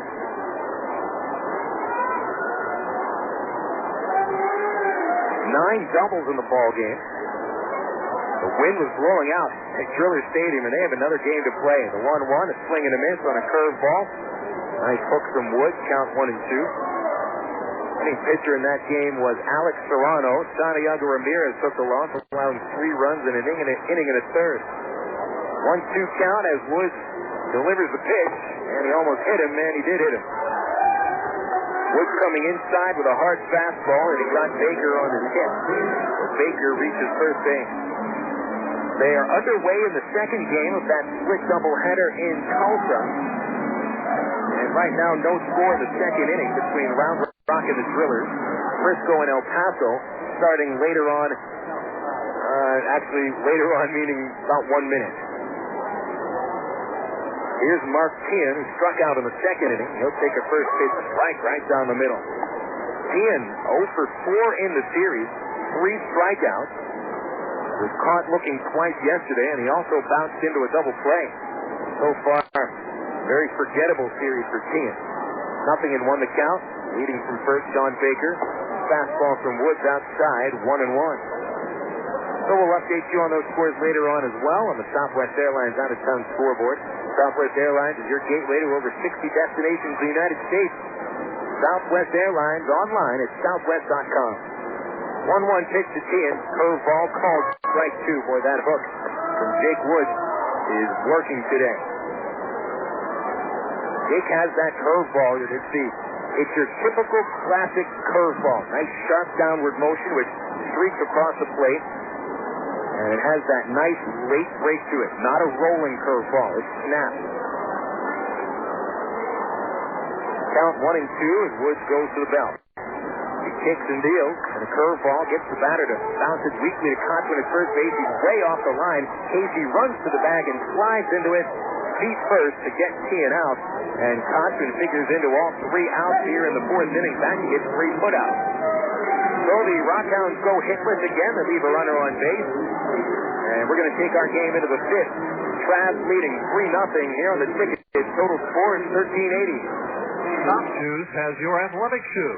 Choose from Nike, Reebok, New Balance, Adidas, Puma, and K-Swiss shoes for running, walking, tennis, basketball, baseball, golf, football, or just plain goofing off. Join our Top Shoes Tip-Top Shoppers Club and receive free shoes. Come into Tops for your Doc Martin sandals. Choose from a large selection of men's and women's styles, only $49. Remember, Top Shoes for all your footwear needs. AgPro knows you're patient. You've had your eye on a certain green and yellow tractor for some time now. But here's a thought. Visit your local John Deere dealer for an innocent test drive. Sit in that yellow seat and feel that rugged quality. Then run the numbers. You may find you've underrated the value of a John Deere and overrated the value of patience. After all, nothing runs like a Deere.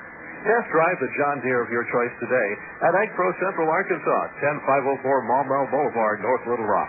Fire and desire, a Mississippi McIntyre. I got the pepper, the originality. Still with fire. I like the taste of Dr. Pepper. The taste of originality. Roots in individuality. Roots of personality. What you do. Nothing's better, Dr. Pepper. Sweep loss to Tulsa on Sunday. Casey Cotton will lead off, followed by Gorno and Mathis, and Casey takes the first pitch low for a ball. Cotton already figuring in today defensively. He's already at 9 putouts at first base.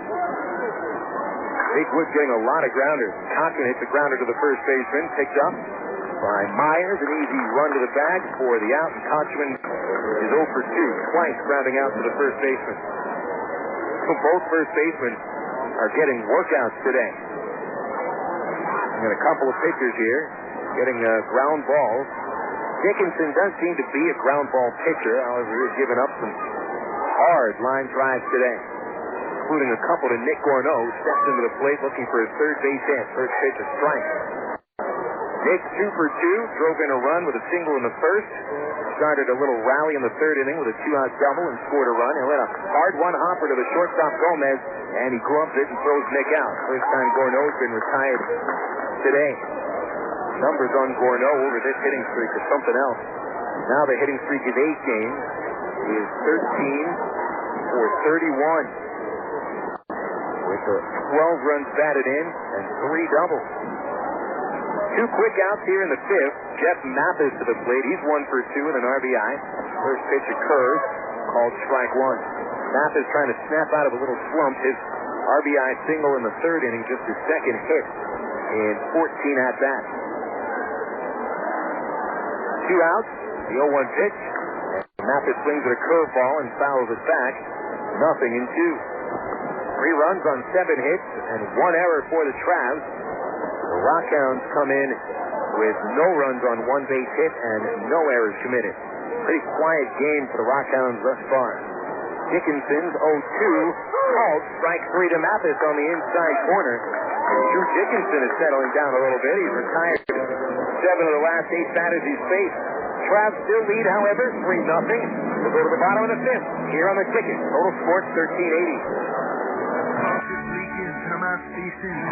tackle, paints and spackle, tubs, jacuzzis, tapes and movies, everything from A to Z. Now in lumber, tons of plumbers, elevators, coffee makers, radiators, party favors. Take a look and you'll see. When it comes to making their buying decisions, people today let their fingers do the walking through Yellow Book Yellow Pages. It's no wonder. Yellow Book's packed with money-saving coupons, restaurant menus, and vital community info. And with more ads than ever before, it has everything you need right at your fingertips. It's easy to spot. Just reach for the Yellow Directory with the map on the cover and join the smart shoppers who choose Yellow Book, not the other book. Put your business in Yellow Book. Call 1-800-YB-YELLOW. Not the other book.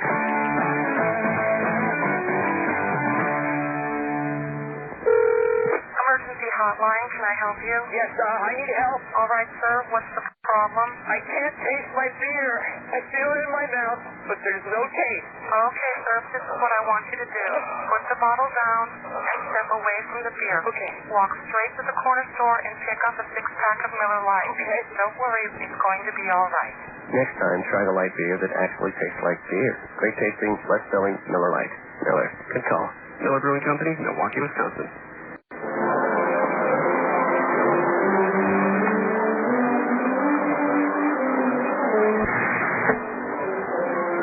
Halfway through tonight's action at First American Bank Ballpark, the Arkansas Travelers 3 and the Midland RockHounds nothing. Phil Elson here with you at the yard. And a reminder, the Travs will be back in Little Rock coming up on May the 6th. The 8-game homestand against the RockHounds of the El Paso Diablos, highlighted by the Shell Discount Family Weekend, Friday, May 7th and Saturday, May 8th. Discount coupons for $3 apiece, available at Shell stations in Central Arkansas. Now you take that coupon, bring $3 over to the ballpark Friday, May 7th and 8th, and you get in. Just $2 more will get you into the box seat. Casey Myers leads off, takes a first pitch curve inside from Jake Woods. Woods stymieing this RockHound offense, allowing only one hit over 4 innings. Walked the batter, hit 1, 2 strikeouts. Count 1-0. Woods rides with left-hander, deals a fastball for a strike at the knees, and the count 1-1. Another Academy Sports Day game coming up on Sunday, May the 9th. Discount tickets available at Academy Sports and Outdoors on West Markham. The 1-1 pitch to Myers on the way. He'll take a fastball called strike 2. First 1,000 paid belt on Sunday, May 9th. Receive a free pair of John Lackey Thundersticks, compliments of the Anaheim Angels. And, of course, it's also AARP Day. Curveball, swing, and a miss, strike 3. See you later, Casey Myers. Strikeout number 3 for Jake Woods. 1 out in the 5th. Yes, AARP Day on Sunday, May 9th. Free general admission for any AARP member with a free membership card. Also, poppable candy. We'll give out beach balls to the first 300 kids, and there is another kids clinic on the field on Sunday, May 9th. There's a strike to Perry. Perry was the only hit of the ball game for the RockHounds, a single in the 3rd. Academy Sports and Outdoors and Nike present a kids clinic on the field starting at 12:45 with the Travs players and coaches. Again, that is Sunday, May the 9th. A strike to Perry on the inside corner. And Woods ahead, 0-2. See if Woods feels like wasting one here. The 0-2, curveball, hit in the air, deep to right field, but Corneau has a beat on it. And Nick makes the catch, and there's 2 outs in the 5th.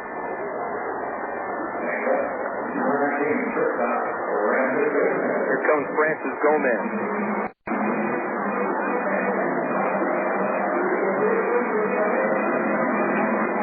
Also, Friday, May 7th and Saturday, May 8th is Prostate Cancer Awareness Weekend. There will be 3 prostate cancer screenings outside the ballpark at the Arkansas Prostate Cancer Foundation Mobile Testing Unit on Saturday, May the 8th, as a strike to Gomez comes down the middle. Any man who gets tested for prostate cancer at the mobile testing unit will get a free ticket to Saturday, May 8th Travs game against Midland. Another curveball and another strike to Gomez. Gomez 0 for 1. He grounded out in the third inning. Woods winds up as he looks to end this inning with a curveball. Check swing. Did he go? No. First base umpire Kaiser says he didn't, and that's pitch. Called a ball by home plate umpire Tiller. Did not miss by much. A nice little backdoor breaking ball. Woods back to the windup on 1-2. He kicks and throws a fastball. It's inside. 2-2. Travs 3, Hounds nothing. Arkansas outscoring Midland over this series 11-zip. Here's Woods with a 2-2 pitch. Fastball going inside, and the count runs full.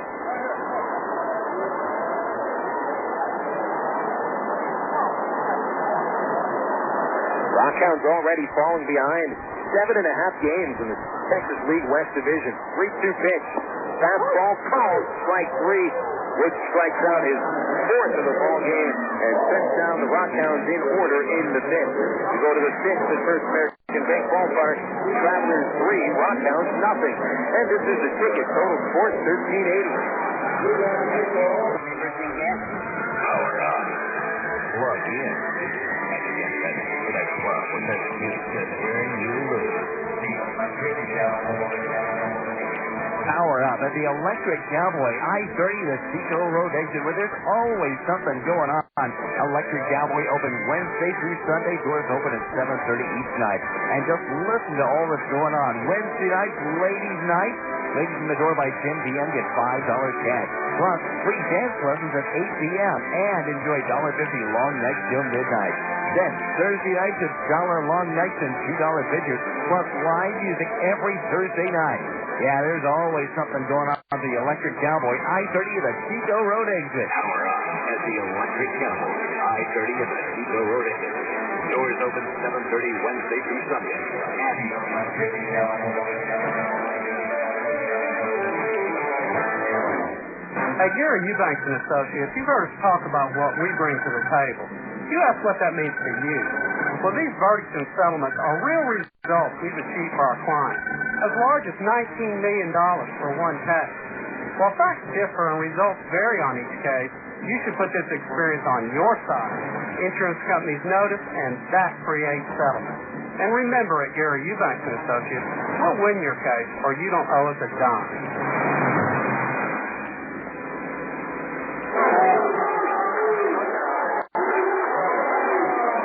Into the sixth we go here in Midland. Travs 3, RockHounds nothing on the ticket. Total Sports 1380. Bill Elson alongside you. We play our third game of this trip tomorrow at 6:30 first pitch. And the ITT Tech pregame show at 6:10. Mike Elward will lead off for the Travs. Drew Dickinson with a first pitch strike. Elward now on a 6-game hitting streak. He has hit in every game he's played in for the Travs. 10 for 24. The 0-1, he might take the curve for a strike. Nice pitch on the outside corner. Dickinson starting to settle down a little bit after a very rough first, second, and third innings. And set down 7 of the last 8 batters he's faced. Elward had an RBI double in the third inning. He's 1 for 2 and takes the pitch low, ball 1.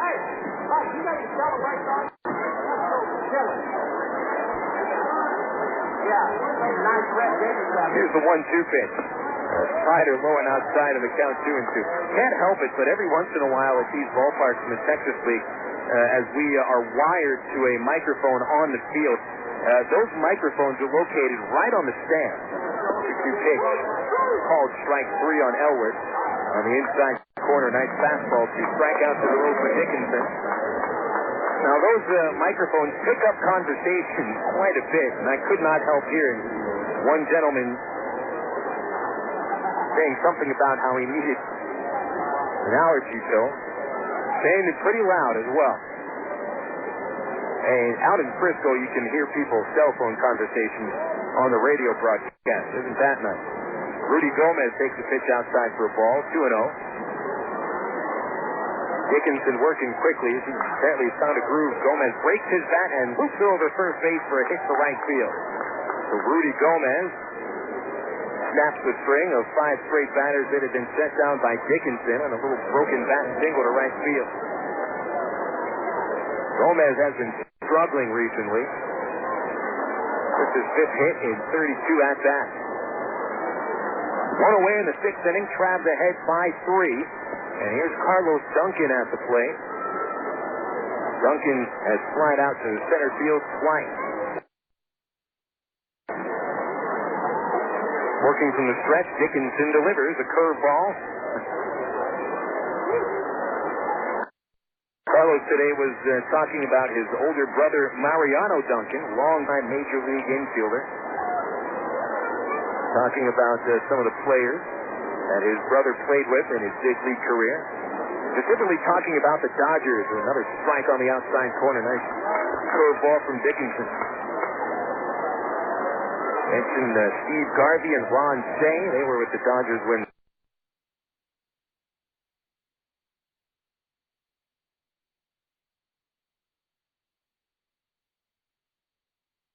Duncan first came up through the Dodgers system. Oro Hershiser, Mike Scioscia, the Angels manager. He was a teammate. And Duncan's on the 88 World Championship team.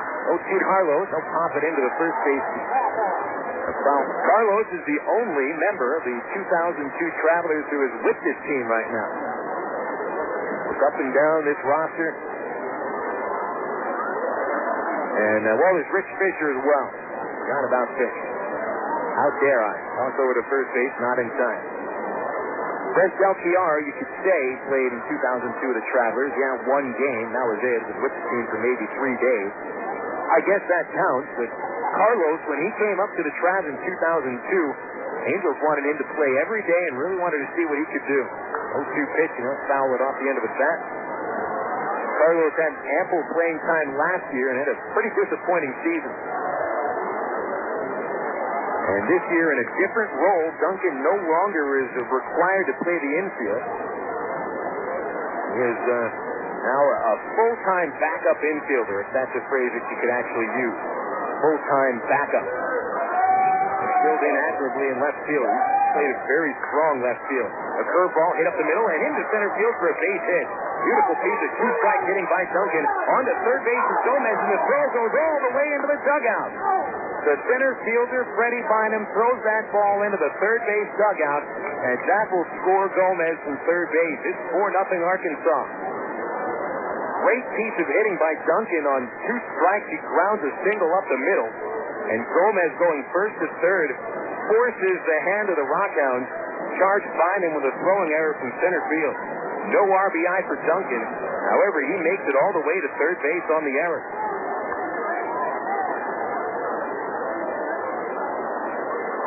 4-0 Arkansas, and now with 1 out and a runner at third base, Webster Garrison brings his infield in. The batter is Casey Smith. First pitch to Casey, a strike on the outside corner.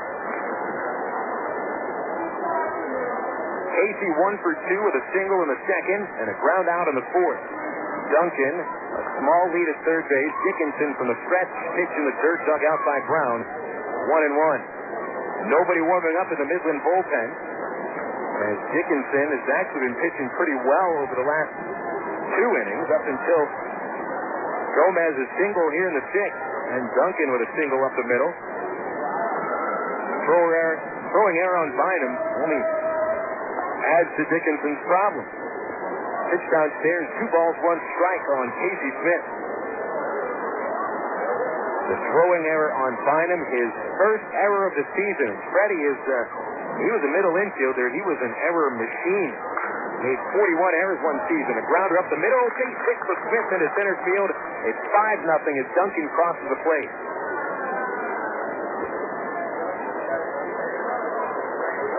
So the Travs are now officially starting to pour it on the Midland RockHounds.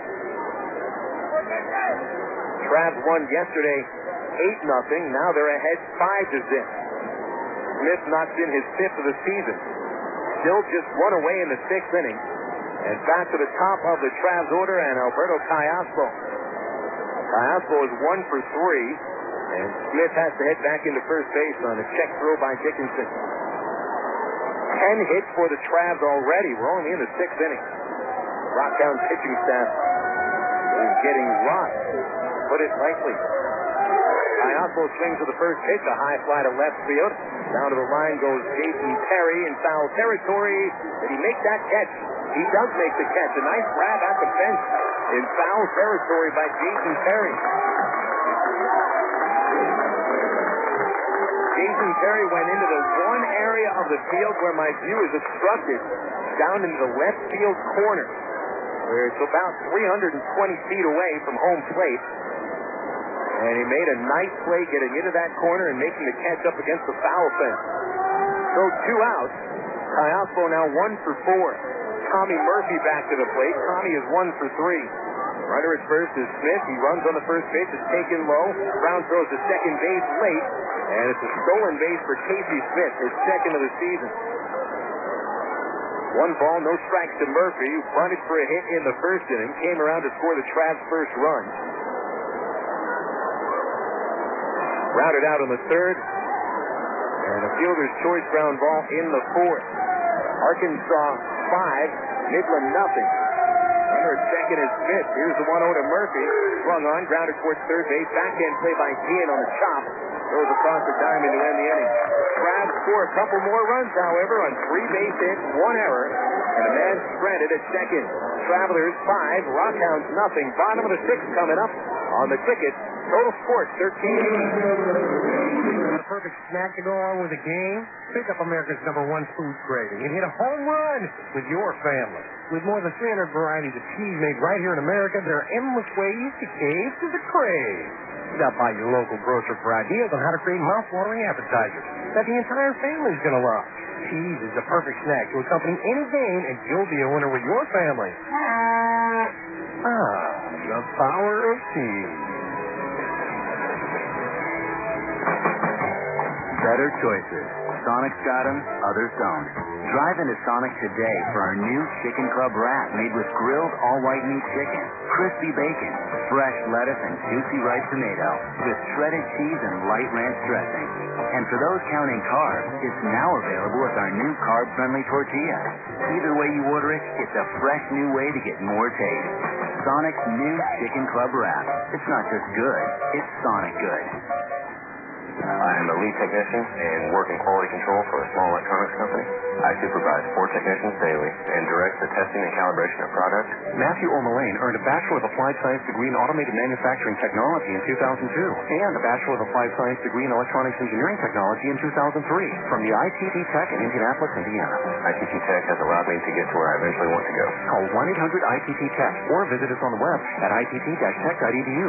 ITT Technical Institute. Education for the future.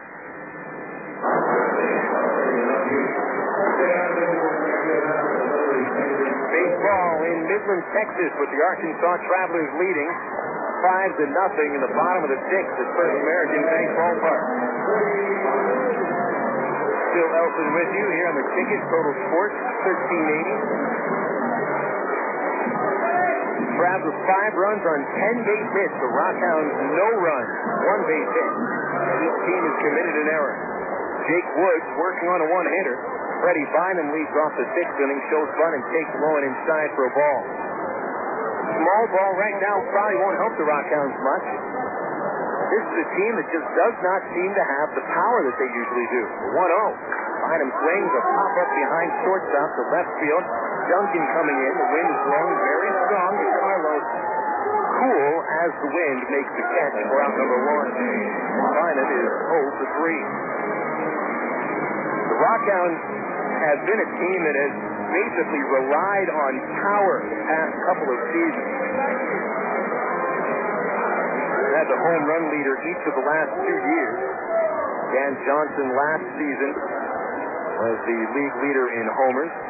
Ram Kuntz the year before. And these were batters that just punished Travs pitching. First pitch, a strike down the middle to Mark Kiger, who walked in the first. Grounded out in the third. Travs 5, RockHounds nothing. That's the score in the bottom of the 6th. Woods has allowed only 1 hit. And the left-hander's 0-1 is high, 1-1. In fact, the Midland player has won 3 out of the last 5 home run titles. Adam Pyatt in 1999 is 39 homers on his way to a Texas League Triple Crown. 1-1, blowing away, 2-1. Kuntz hit 24 homers in 2002 in a season that saw the lowest home run total by the league leader since 92. Johnson last year with 27 homers. The 2-1 pitch is shot slowly towards third base. It bounces foul away from Elwood. 2-2. But up and down this RockHounds lineup, even in their previous seasons at other areas, other levels of minor league baseball, none of these batters really have had tremendous power-hitting seasons. It's not a team with a lot of power, and that's very much unlike an Oakland A's team. 2-2 pitch, curveball, hit into the stands on the first base side. Tiger with a defensive swing, trying to stay alive on a 2-2 hook.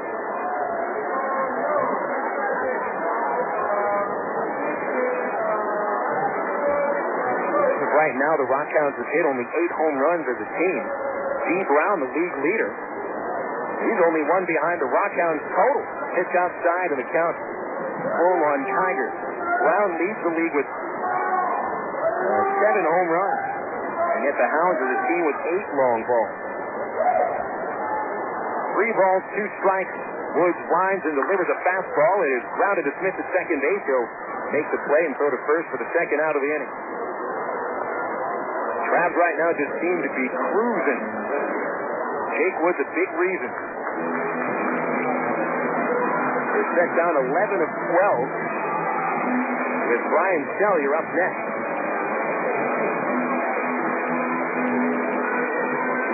Travs starting pitches have just been stupendous at the beginning of the season, and Woods a big reason. Sellier over 2, couple ground outs in the right side of the infield. Woods with a hook called strike 1. Gorgeous pitch. Woods the team leader in innings pitched now at 31 on the season and has only allowed 22 hits in 31 innings. The 0-1 on the way. Sellier swings and pops it out of play. Strike 2. Mention the Travs starters. Woods just leading a formidable pack of starting pitchers along with Tim Bittner and Eric Steer. Of course, Mike Brunet was the Travs starter until recently to call up to AAA. Brandon Emanuel will take the hill tomorrow in his first start for the Travelers since 2002. You'll see that Sellier sends a fly ball to left field. Duncan hustles there to make the catch. 3 up, 3 down. That's the third time Jake Woods has retired the RockHounds in order. So we played 6 innings here in Midland, and the Travelers leading 5-0 on the ticket. Total Sports 1380.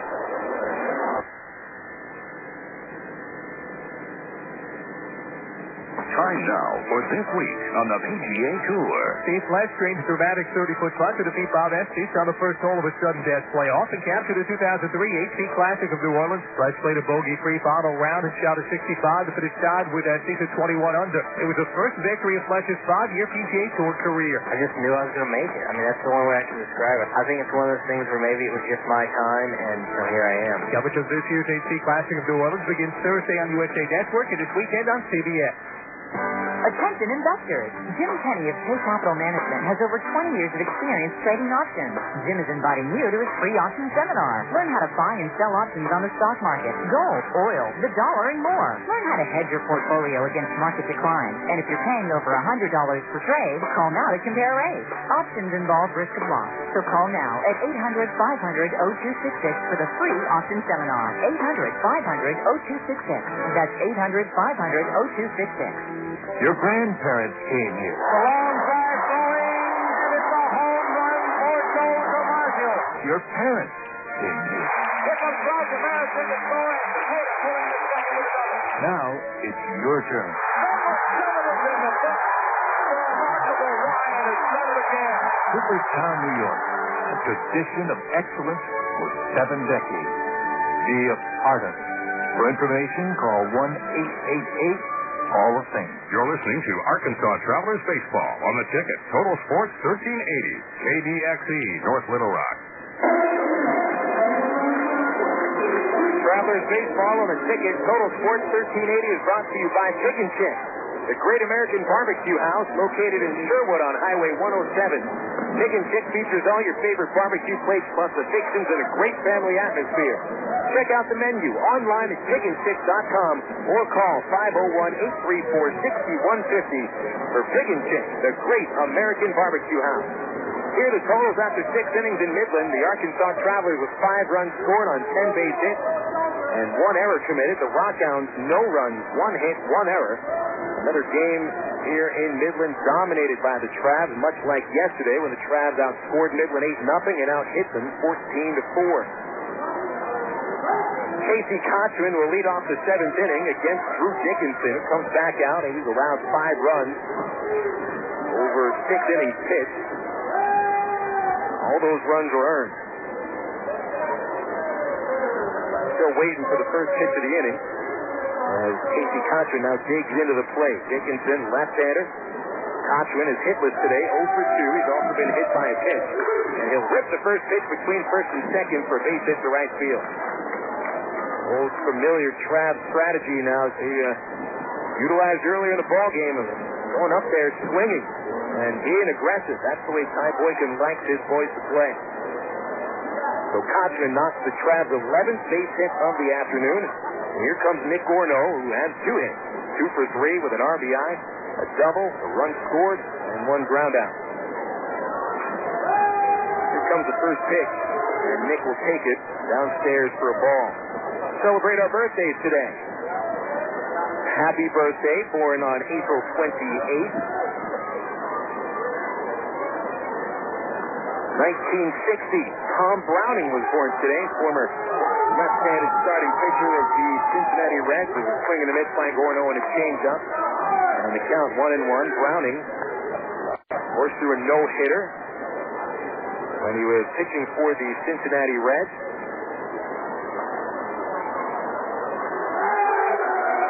14th perfect game in Major League history back in 1988. 1-0 over the Dodgers. Count 2-1 now on Gorno on a fastball that was outside. And interestingly enough, Brown earlier in the season had a perfect game going for 8 1/3 innings before Tony Gwynn singled against him.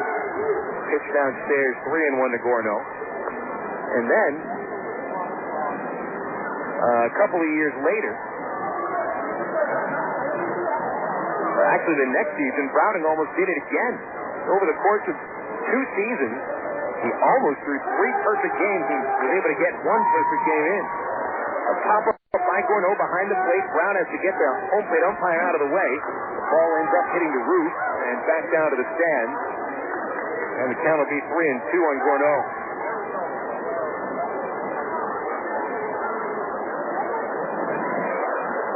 A couple of the RockHounds wides have to get themselves up out of the area where that ball just fell. That one almost knocked him on the head.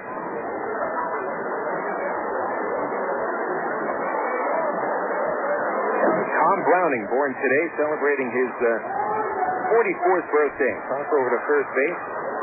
That one not in time. Browning finished his career with 123 victories. All of those wins as a Cincinnati Red. Gorno going opposite field with a high fly ball. Ryan Sellier with a lot of room as the wind throws it back in. He'll make the catch. 1 away in the 7th inning, and they'll bring up Jeff Mathis. And another interesting note on Browning, he won 20 games as a rookie. 1985, his rookie season. The Cincinnati Reds, he went 20-9 for 261 innings, which is an amazing amount of innings for any pitcher these days, especially your rookie. So a happy birthday to Tom Browning. Swing and a miss by Mathis. Jeff is 1 for 3. Also a happy birthday to another lifetime Red, Barry Larkin, celebrating his 40th birthday. Still performing for the Reds these days, although not quite the level he used to perform at. Mathis, a ground ball foul past third base, and the count 0-2. Our score here in the top of the 7th inning, Arkansas 5, Midland nothing. Larkin, the 1995 National League Most Valuable Player.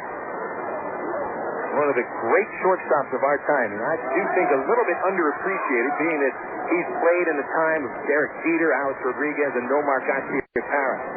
0-2 to Mathis is high, ball 1. But over the same time, you probably could not point to another shortstop in the National League and say that he was better on a season-to-season basis than Barry Larkin was. And I certainly do hope to see Barry Larkin in the Hall of Fame one day. Called strike 3 and a fastball to Mathis on the inside corner. He's rung up for the second time today. Third strikeout for Dickinson. And there's 2 outs in the 7th inning. So happy birthdays to a couple of lifetime Reds. Both Browning and Larkin always will be remembered as Cincinnati Reds and critical components of the 1990 World Championship team. And this bit of baseball history brought to you by Webster University, where education is more than just a degree. It's real knowledge for real-world success. Information on Webster's graduate-level degrees available in Little Rock is available online at webster.edu. There's a strike to Mike Elward for an 0-1 count, or you can call Webster toll-free at 800-828-2598. Webster University, downtown in the Bank of America building. 0-1 count to Elward. Mike, a right-handed batter, 1 for 3, and he'll foul a pitch back to the screen, and the count 0-2.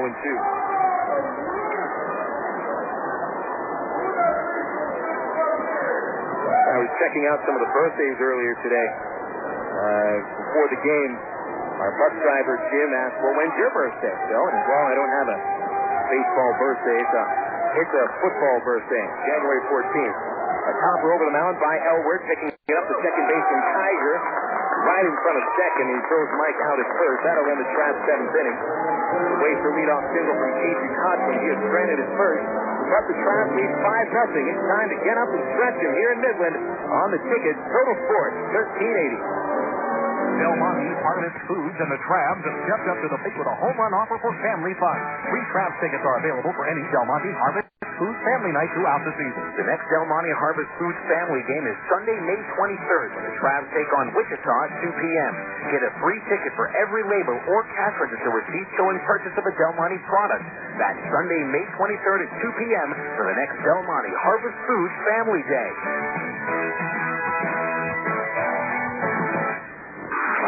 He joined the Air Force in 1964 and served in Vietnam. He commanded forces in the far corners of the globe. Rising through the ranks, he served as a 3-star general at the Pentagon. You'd think 30 years of distinguished service would be plenty. But if you're Norman G. Leeson, Lieutenant General, retired United States Air Force, that's just the beginning. Today, he's pursuing a new career as Walmart's Vice President of National Government Relations. Norm's journey took him near and far, through Asia, Scandinavia, Europe, the Middle East, and Webster University, where he earned a master's degree that served him well in his career. I'm Bob Costas, member of the board of Webster University. All Webster campuses around the world share the same belief. Education is more than just a degree. It's real knowledge, for real-world success. For more information about graduate degrees from Webster University in Little Rock, visit them on the web at webster.edu or call them 800-828-2598. Cruising along to the bottom of the 7th inning here in Midland, Texas. Your Arkansas Travelers beat the RockHounds 5-0. And before I forget, I should have done it yesterday. I would like to welcome any listeners who are rooting for the RockHounds. I understand the RockHounds do not do a webcast on the internet. So it means a lot of family and friends will be tuning in to listen to their boys out here for the RockHounds. So welcome. Glad you're tuning in on Travs.com. Travs lead, however, 5-0. We're not going to apologize for that. Jeremy Brown, first pitch swinging from Jake Woods, and a ground ball to the hole. It's short off the glove of Elward on a chopper. Tough play for Elward. Brown reaches base. First base runner for the RockHounds since the 4th inning. And that call could go either way. The chopper gets towards the hole that Elward charged on. Tough play, but on the short hop, it looked like he had a chance to get to it. They're going to charge an error to him. Probably the right call. Although the RockHound bench certainly would like the official score to give a little bit more of a hometown bench to it. And you can see their hitting coach. The hitting instructor, Brian McCarn, stepping out and looking up to the official score and shrugging. Hey, we need a hit, he said. John Baker sends the first pitch high to center field, caught by Tommy Murphy for the first out of the inning. I tell you what, boy, if you're ever in a baseball game, especially in the minor leagues, and you think that there's a questionable call by the official score, you can always tell if it's really a questionable call because one or the other dugouts will always look up to the press box and look to the official score and practically beg them to change it through body language. Here's Mark Tian. He's 0 for 2 today and 0 for 5 on the series. First pitch inside for a ball. But I do think that the official scorer made the correct call. So we'll just leave it at that. Cochran plays in front of the runner at first. Trav holding a 5-0 lead at the bottom of the 7th. Tian takes ball 2 upstairs, 2-0. A little action in the Travs bullpen in the left field corner. Cam Eslinger getting his arm loose. Yesterday the Travs used Scott Schneider for 2 1/3. And Marco Sullivan for 1 inning. A hard shot to second base could be 2. Smith to Cayasco, 1 out, relayed at first. Rack him up, a double play, ends the 7th inning, 4-6-3. Jake Woods has caught 7 shutout innings, allowing only 1 base hit. We'll go into the 8th here in Midland. Travs 5, RockHounds nothing. Emergency hotline, can I help you? Yes, I need help. All right, sir, what's the problem? I can't taste my beer. I feel it in my mouth, but there's no taste. Okay, sir, this is what I want you to do. Put the bottle down and step away from the beer. Okay. Walk straight to the corner store and pick up a 6-pack of Miller Lite. Okay. Don't worry, it's going to be all right. Next time, try the light beer that actually tastes like beer. Great tasting, best-selling Miller Lite. Miller can call. Miller Brewing Company, Milwaukee, Wisconsin. AgPro knows you're patient. You've had your eye on a certain green and yellow tractor for some time now. But here's a thought. Visit your local John Deere dealer for an innocent test drive. Sit in that yellow seat and feel that rugged quality. Then run the numbers. You may find you've underrated the value of a John Deere and overrated the value of patience. After all, nothing runs like a Deere. Test drive the John Deere of your choice today at AgPro Central Arkansas, 10504 Maumelle Boulevard, North Little Rock. I am the port in the storm. I am the line in the sand. I am the rescuer in the dark. I am the enforcer of the seas. I am the defender of the homeland. In the United States Coast Guard and Coast Guard Reserve, you are the first line of defense against threats to our American way of life. To become one of us, call toll-free 1-877-NOW-USCG or visit gocoastguard.com. We are the shield of freedom. We are the United States Coast Guard.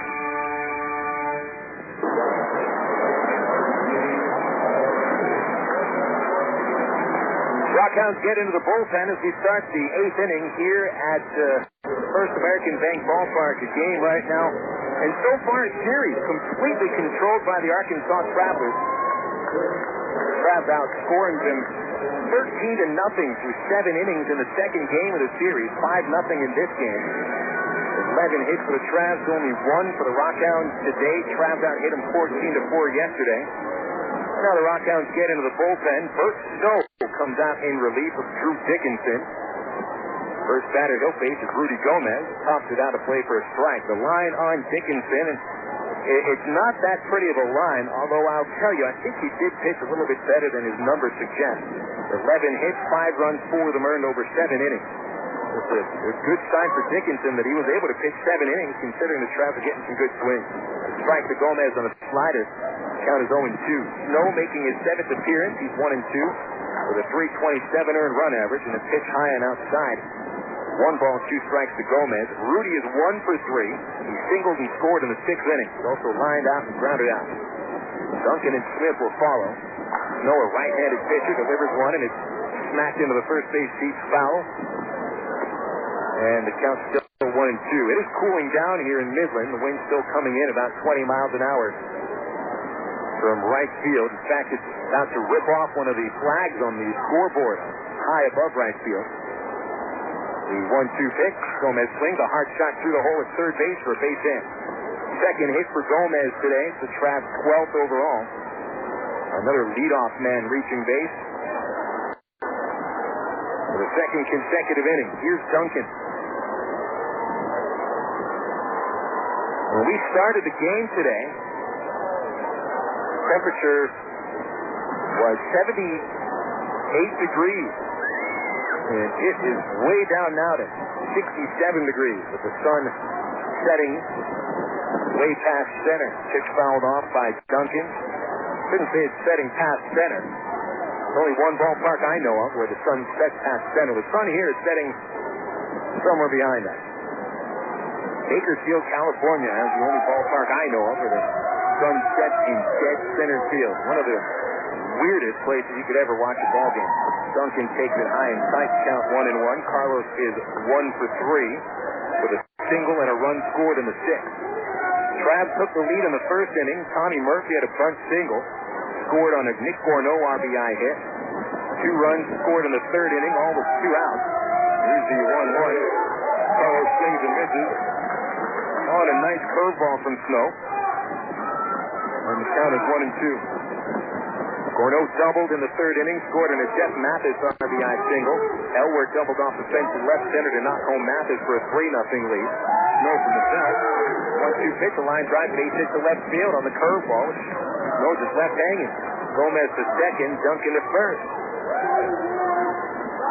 13 base hits for the Travelers to only 1 for the Midland RockHounds. Casey Smith now back to the plate. Trav took a 5-0 lead in the 6th inning. A 1-out single by Gomez. Duncan then singled to center, where Bynum tried to throw the runner out at third base, and he threw it into the dugout, allowing Gomez to score. Duncan took third, and Carlos scored on Smith's single up the middle. Trav threatening once again here against Snow, who carries a 327 earned run average into this game. Casey Smith is 2 for 3. He'll take a curveball for a strike, 0-1.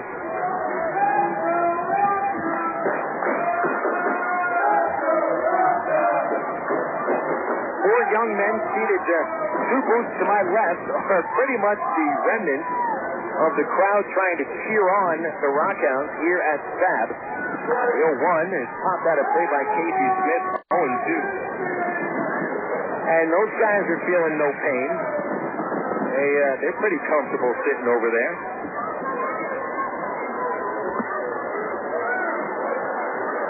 You know, luxury suites are a really amazing thing, especially when you watch somebody that's never sat in them before. Smith hits the ground ball to shortstop. That should be 2. Gomez to Kiger for 1 out, and the relay to first is in time. A 6-4-3 double play that sends Gomez to third base, and that takes some of the pressure off Snow.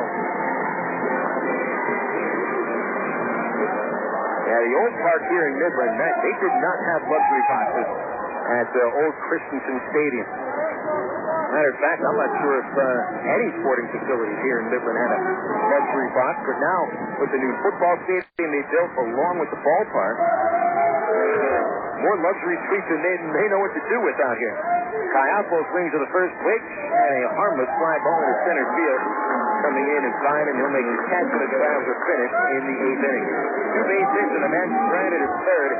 Take it to the bottom of the 8th here in Midland. Travelers 5, RockHounds nothing here on the ticket. Total score 1380. What's up, y'all? Let's here to talk about dating.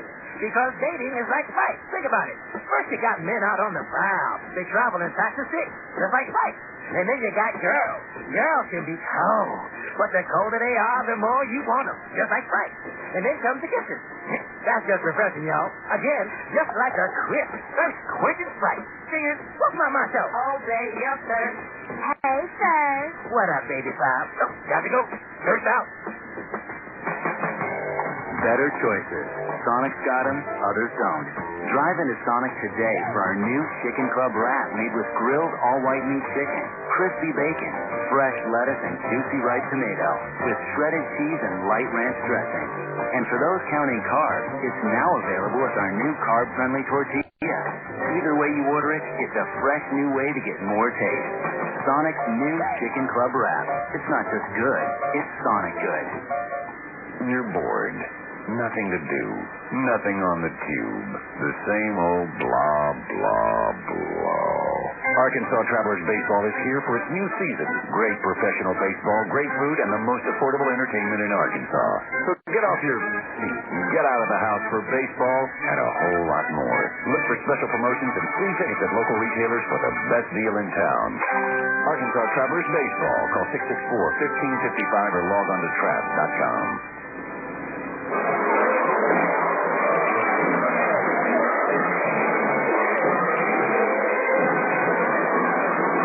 Bottom of the 8th here in Midland, and the Travs dig into the bullpen for the first time tonight. Cam Esslinger comes out to replace Jake Woods.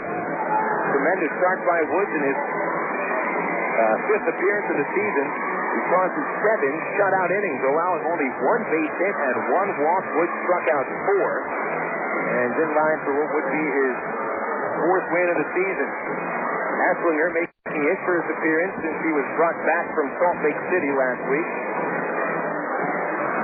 In Salt Lake, Cam picked up 1 victory in 4 games, didn't lose a game, but he did allow 6 runs in 6 2/3 innings. He comes back here to Arkansas, where he only made 2 appearances before his call up to AAA.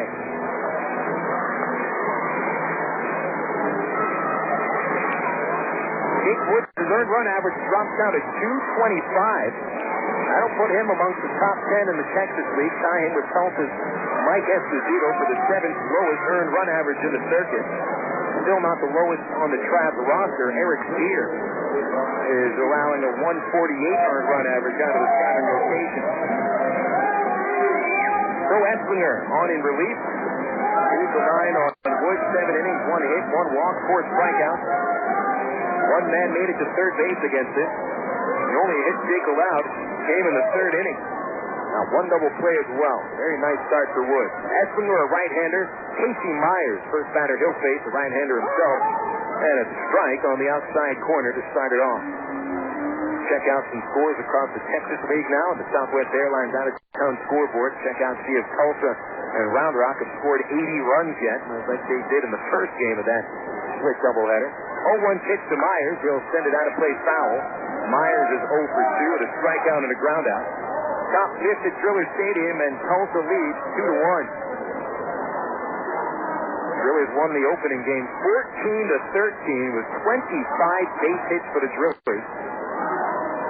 Highest hit total of any one team in Driller Stadium history. Nothing in 2 to Myers. Esslinger delivers a high slider. His count is 1-2. On deck, Jason Perry, then Francis Gomez. First go with 3 runs in the top of the first. They lead El Paso 3-0 in the 3rd inning at Cohen Stadium. San Antonio came from behind to defeat Wichita earlier today. It's Chopper towards third base. Edward lets it go between the wickets. That'll be an error on Mike. Mike just waiting for the ball at third base. He commits his 2nd error of the ball game.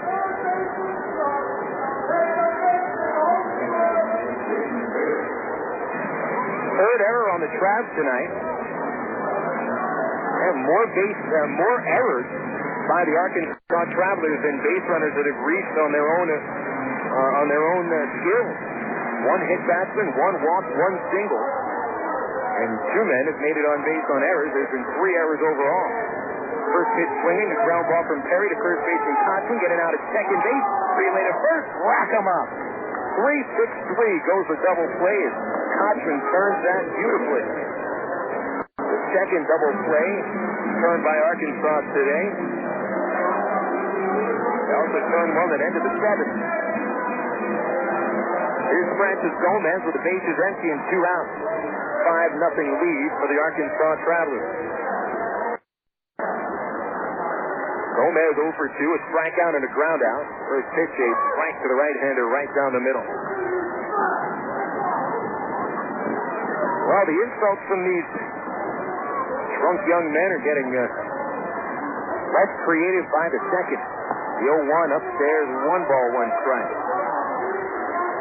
They put their rally caps on, meaning they turn their hats inside out, turn them around, facing backwards. 1 ball, 1 strike to Gomez. Kind of hard not to laugh. They are literally 1 booth away from me now as a pitch downstairs, 2-1. For RockHounds fans, these kids up here are more entertaining than the game today. Maybe they ought to be paid. 2 balls and a strike. Esslinger delivers, and it's sent behind first, and it'll end up in the first base seats for a strike. 2-2. 2,521 the paid attendance announced here at First American Bank Ballpark, and only 4 of them making noise for pretty much the entire game. 2 balls and a strike. Esslinger's slider chops towards third base. This time Elwood plays it cleanly and ends the inning with a toss to first. So the RockHounds get a leadoff man on base by way of an error, but a double play and a ground out finish them off in the eighth. Travelers 5, Hounds nothing. We go to the ninth here on the ticket. Total Sports 1380.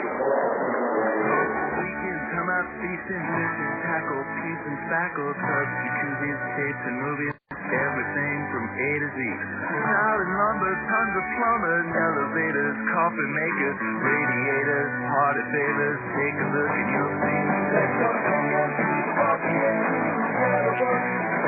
Other books. When it comes to making their buying decisions, people today let their fingers do the walking through Yellow Book Yellow Pages. It's no wonder. Yellow Book's packed with money-saving coupons, restaurant menus, and vital community info. And with more ads than ever before, it has everything you need right at your fingertips. It's easy to spot.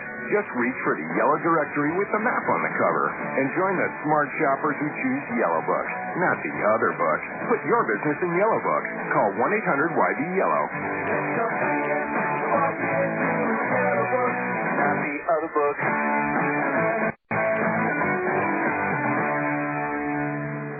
Here's the line that's sitting on the way, and you can catch the Travs online at www.travs.com. The Arkansas Travelers have one of minor league baseball's most user-friendly websites with easy access to Travs game stories, up-to-date stats, and Texas League standings. You'll be informed about the Travs online at travs.com. Purchase tickets, Travs souvenirs, listen to the game. Hey, if you could buy hot dogs and popcorn on the website, it'd be like coming to the old ballpark. See us online, www.travs.com.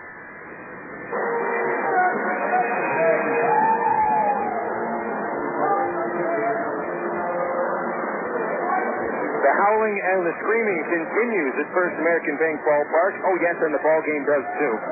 As we get into the ninth inning, and the Travelers leading 5-0. The totals after 8 innings. The Travs with 5 runs on 13 hits and 3 errors committed. The RockHounds, no runs on 1 base hit and 1 error committed. Tomorrow night, Travs take on the Hounds in the third game of this series. Brandon Emmanuel takes the hill. It'll be his first competitive game action of the year. Brandon oblique muscle at spring training and had to rest himself for a good 3.5 weeks in order not to re-aggravate that injury. Brandon will be on a pitch count tomorrow, about 65 pitches. Hopefully that'll take in some 4 or 5 innings. And then it's up to the Travs bullpen the rest of the way. Tomorrow night, the RockHounds will counter with Shane Comine, a diminutive right-hander with a record of 0-1 and a .426 earned run average. First pitch tomorrow at 6:30, and we'll have the ITT Tech pregame show at 10 minutes after 6. Here on the ticket, total Sports 1380. Top of the ninth, Tommy Murphy to the plate. He's 1 for 4. Kochman and Gorno will follow against a new pitcher. Chris Mabius comes out in relief. And he's been untouchable to start the season. 6 2/3 innings without a run. Only 4 hits and 9 strikeouts. Murphy now batting left-handed. Fouls the first pitch back for a strike. Travs with 13 base hits. Murphy had the first. A bunt single in the first inning. He forced the pitcher, Drew Dickinson, off the mound to try to barehand the ball at third base. Just couldn't make the play. Murphy, since then, has grounded out 3 times. 0-1 the count. Mabius works from the stretch with the bases empty. He kicks and deals. And Tommy hits it on the ground to the right side of the infield. Backhanded by the first baseman Myers. Whips to Mabius at first, and Murphy is safe. He slides feet first for his second base hit of the game. And Mabius a little bit late getting over to first base. And that helps him get in there. An infield single for Tommy Murphy, his second infield single of the game. Now comes Kochman. Had a base hit in the 7th. He's 1 for 3. Yet another game where every Traveler has collected a base hit. 1 through 9. I haven't gone through my scorebook and counted how many times that's happened, but I know this is at least 4, maybe 5 times that every member of the Travs lineup has had at least 1 hit. First pitch to Kochman. Swing and foul it high off the left side of the infield. And had to play for a strike. 0-1.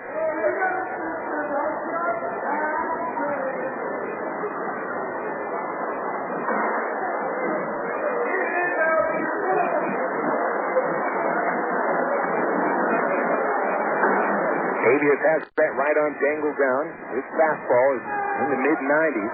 Here's the 0-1, and a fastball for a strike on the outside corner. 0-2.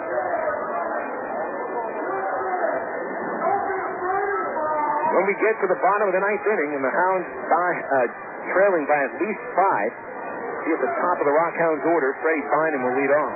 Darcy Esslinger come back in. Here's the 0-2.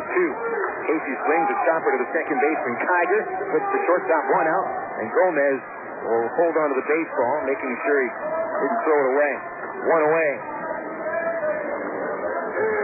Another interesting thing for this Traveler team this year, if they win this game, means it'll be yet another win in a game that's decided by more than 3 runs. Travs have played in 10 games where the margin of victory is more than 3 runs, and the Travs have won 9 of them. First pitch on the way to Gorno, swing and a miss on a high fastball, 0-1. That means when the Travs don't have a game that is decided by more than 3 runs, when it's a close game, they're 2-6. The close game could stay as 3 or less runs. 0-1 count. Pitch to Gorno. Inside. Nick is 2 for 4. Hitting streak continues. At 7 consecutive games. The reigning Texas League Player of the Week is showing that his ability to hit is not a product of Raywinder Field and the ball that carries to right field in Little Rock. 1-1. Nick takes his low and outside. 2 balls, 1 strike.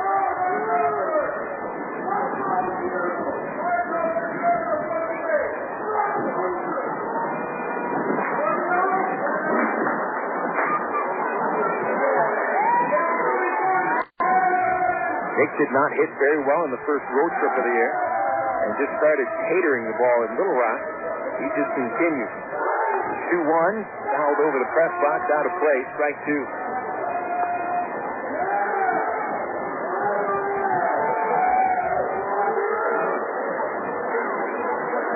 balls, 2 strikes on Gorno with 1 away in the top of the 9th.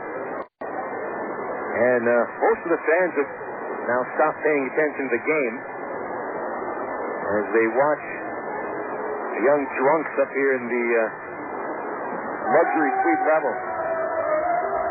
Get them onto the outfield berm for crying out loud. 2-2 pitch to Gorno. Swinging a ground ball. Base hit between third and short. That's 3 hits for Gorno and 15 for the Travs today.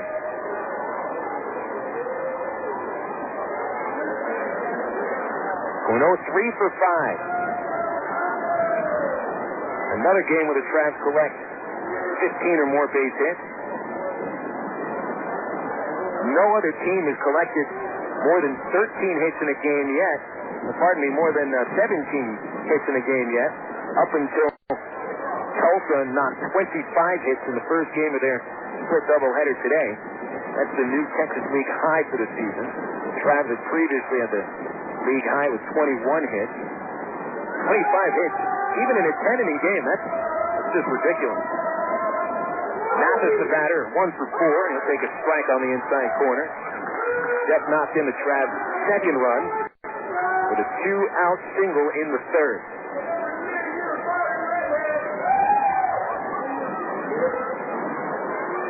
Arkansas 5, Midland nothing in the top of the 9th. Mabius at the stretch. He has yet to allow a run this year. Then at first and second, the pitch popped up out of play. 0-2 on Jeff.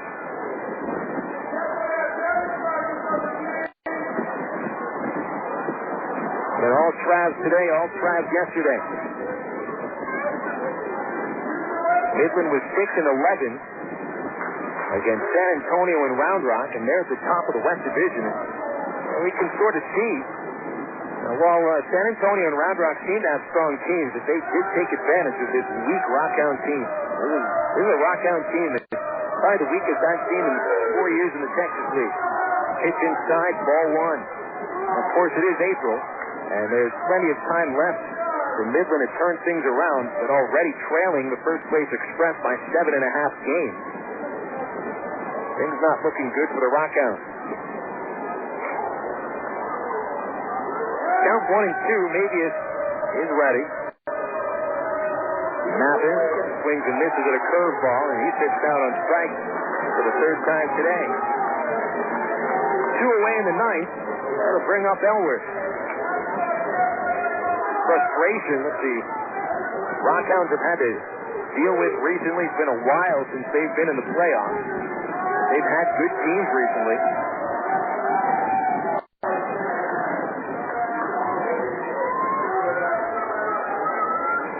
Elward 1 for 4 with an RBI double in the third.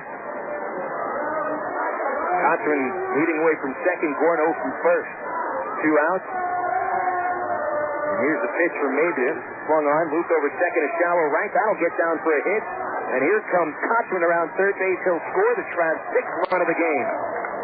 6-0. And the Travs are the first team this year to score a run on Chris Mabius. On to third base goes Gorno. Elward to first and his second base hit of the game. Knocks in his 7th run of the season.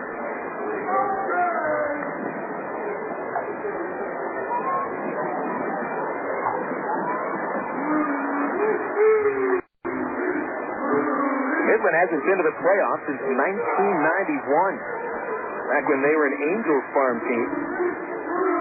They've only won 1 Texas League championship, and that was a split championship at that in the 70s. Here's Rudy Gomez to the plate. Gomez 2 for 4. Swings and misses at the first pitch for a strike. 6-0 lead for the Travelers. 6 runs on 16 hits.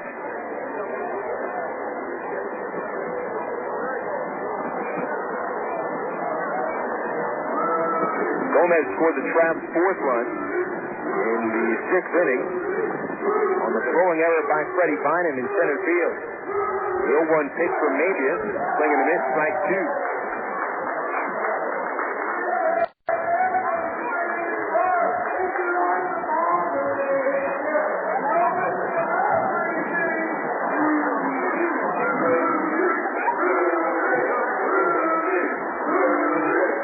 Doesn't this get old after a while?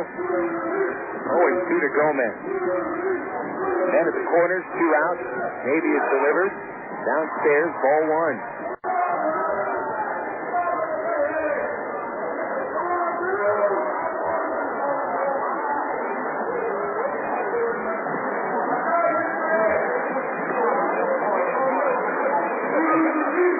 Mabius looking to send the game to the bottom of the ninth.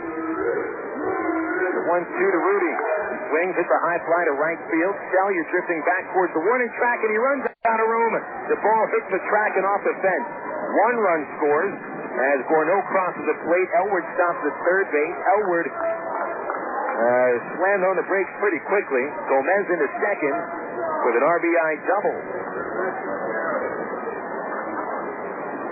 7-0 Travelers. Gomez with 3 hits. Gomez hit a nice hard liner over the right fielder's head. Sellier looked like he had a beat on the ball, but then all of a sudden he started to run a little bit faster. Thinks he might have misjudged it. 17 base hits for the Travelers. Here's Duncan, who's 2 for 4. Then at second and third, and Carlos swinging a miss on a curveball. The Travs not only doing in the Midland starting pitcher, but they're also hitting their best pitcher, Chris Mabius. He saved 3 games, picked up a victory in 7 outings. He had not allowed a run. 0-1 to Duncan. Mabius delivers a high fastball. Duncan swings and misses. Strike 2.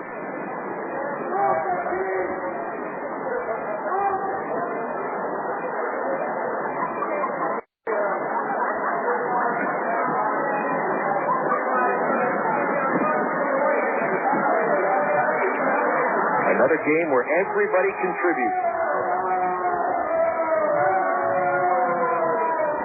Here's the 0-2. Carlos swings, the ground ball foul past third. Duncan helped add to the lead in the 6th inning after falling behind 0-2 on Drew Dickinson. He grounded a single up the middle. That's where Bynum tried to throw out Gomez, who went first to third. Bynum's throw got into the dugout and allowed Gomez to score. At that point, it was 4-0 Travs. Duncan later scored on Casey Smith's base hit. Now here we are at 7-0 in the ninth. The 0-2, high and tight, ball one.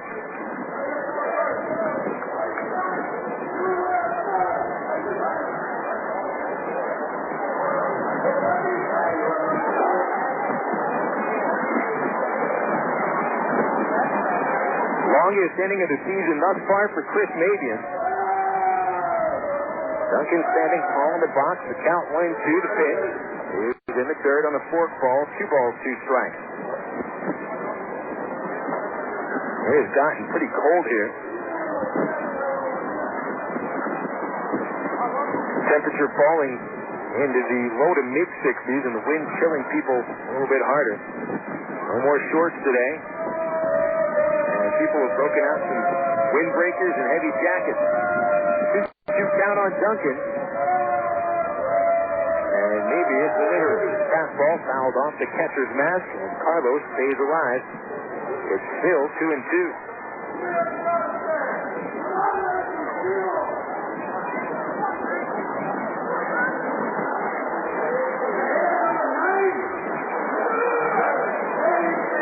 The wind-swept plains out here in the Permian Basin. Flatlands all around. Up here in the press box, you can see from miles around. Only other viewer you can see further out there is in El Paso. You can see into Mexico. 2-2 pitch to Duncan. Swing and a miss. Blocked by the catcher, but he'll tag Carlos to finish the ninth inning.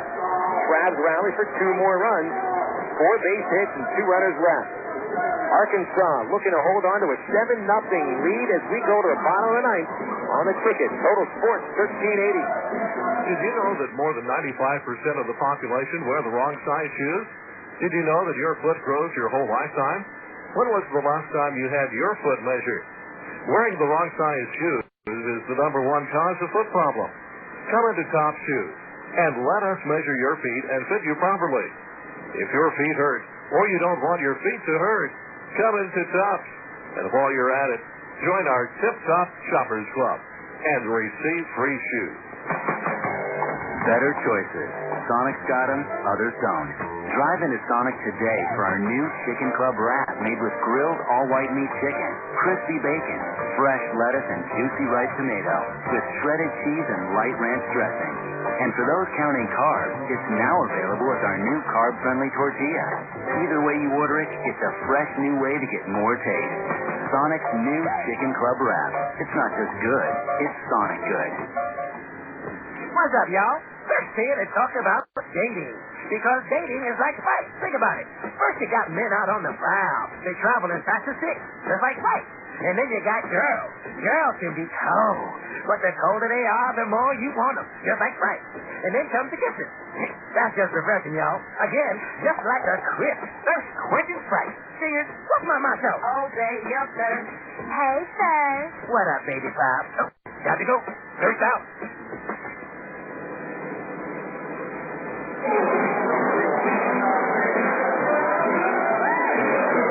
Travs looking for their 5th shutout of the season as they lead 7-0 in the bottom of the ninth inning in Midland. Travs out hitting the RockHounds 17-1. It committed 3 errors for the RockHounds' run miscue. Travs have been in control since it seems like the first pitch of the game. Arkansas had a 1-0 lead after the first 4 batters of the ball game, and they have not looked back since. Jake Woods made a stand for a 7-inning shutout start, allowing the 1 hit for the RockHounds. A 3rd-inning single by Jason Perry. Cam Esslinger pitched the scoreless 8th, and now Chris Smith comes on to pitch tonight.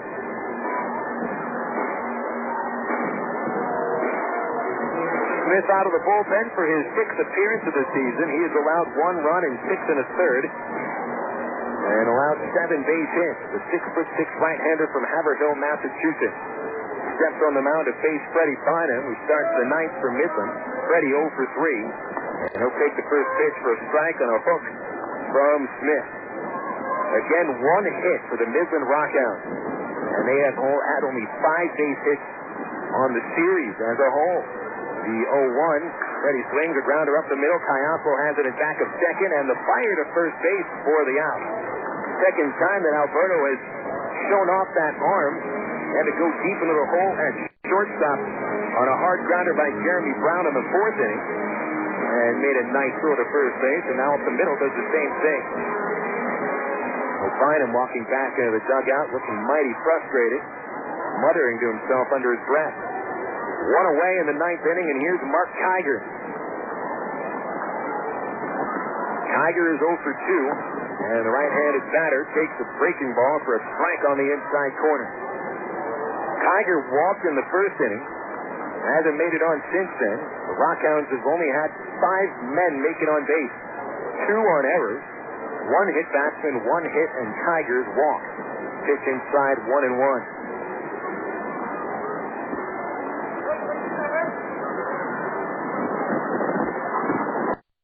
No save situation for Cliff Smith. His 1-1 fastball is hit high and foul to right field. Slices out of play, and it hits the concession area. Strike 2.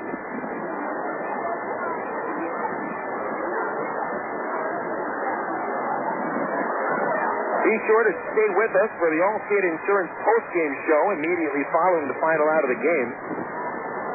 We'll run down the highlights of tonight's game, give you the Southwest Airlines scoreboard, and name the BC Powder player of the game. Grounder up the middle and a base hit for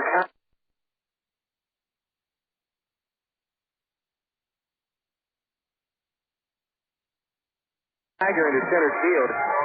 Just the second hit of the night for the Midland RockHounds. That'll bring up Sellier. Sellier, last hit for Midland, 3 hits over the last 13 and a third inning.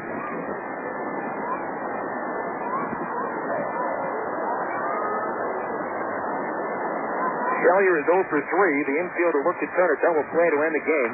First pitch popped out of play for a strike. 0-1. Travs have turned 2 double plays today. And 4 double plays on the series. A couple of them last night.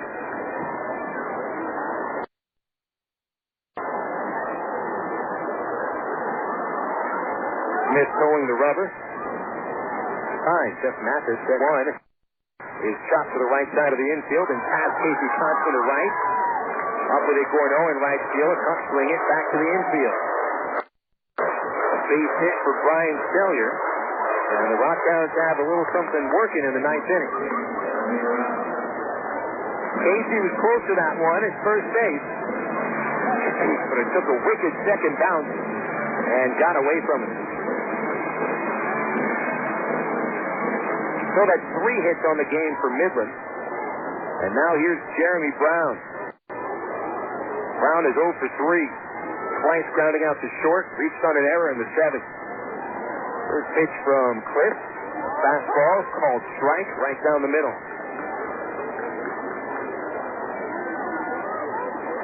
Your score in the bottom of the ninth inning, the Arkansas Travelers 7 and the Midland RockHounds 0. Smith at the stretch with an 0-1 count. He kicks and delivers a curve ball outside.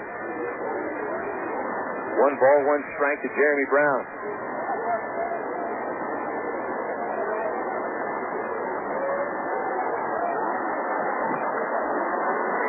Might have been one spot in this ball game where you could say the RockHounds were even close to tying it.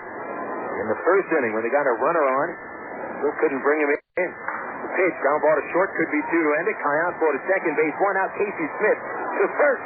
Rack him up, a double play.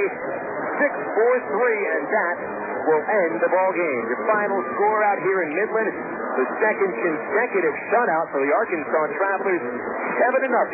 And you can put it in the book. Another terrific effort for the boys from Little Rock as they earn their 5th shutout on the season and their 12th victory on the year. We'll take a break. We'll come back with our Allstate Insurance postgame report here on the Ticket. Total Sports 1380. That tailgate guy, we all know him. He's the guy whose car is always way too close for comfort. He honks. He flashes his beam. Now, sure, you can teach him a lesson by slamming on your brakes, but you're a safe driver, so you let him pass, hoping that somewhere down the road, a little speed trap is waiting to greet him. You see, you know that it's people like that tailgate guy that cause accidents. Accidents that can raise everyone's insurance rates. At Allstate, they think you deserve to be rewarded for not stooping to his level. So if you've got a safe record, Allstate can save you up to 25% off your auto insurance. Safe drivers cost everyone less. They should pay less. That's Allstate stands. Are you in good hands? For more information, visit your local Allstate agent. Call 1-800-ALLSTATE or click on Allstate.com. Allstate, proud sponsor of the 2004 U.S. Olympic team. Discount on insurance offered only with select companies and subject to availability and qualifications. Discount amount may be lower and applies to most major coverages. Allstate Insurance Company and Allstate Property and Casualty Insurance Company, Northbrook, Illinois. Emergency hotline, can I help you? Yes, I need help. All right, sir. What's the problem? I can't taste my beer. I take a sip, I feel it in my mouth, but there's no taste. Okay, sir. Stay with me. What's your name? Robert. Okay, Robert, this is what I want you to do. Put the bottle down and step away from the beer. Okay. Walk straight down to the corner store and pick up a 6-pack of Miller Lite. Open one, take a sip, and everything should be right back to normal. Okay. Don't worry, Robert. It's going to be all right. Next time, try the light beer that actually tastes like beer. Great tasting, less filling, Miller Lite. Miller. Good call. Miller Brewing Company, Milwaukee, Wisconsin.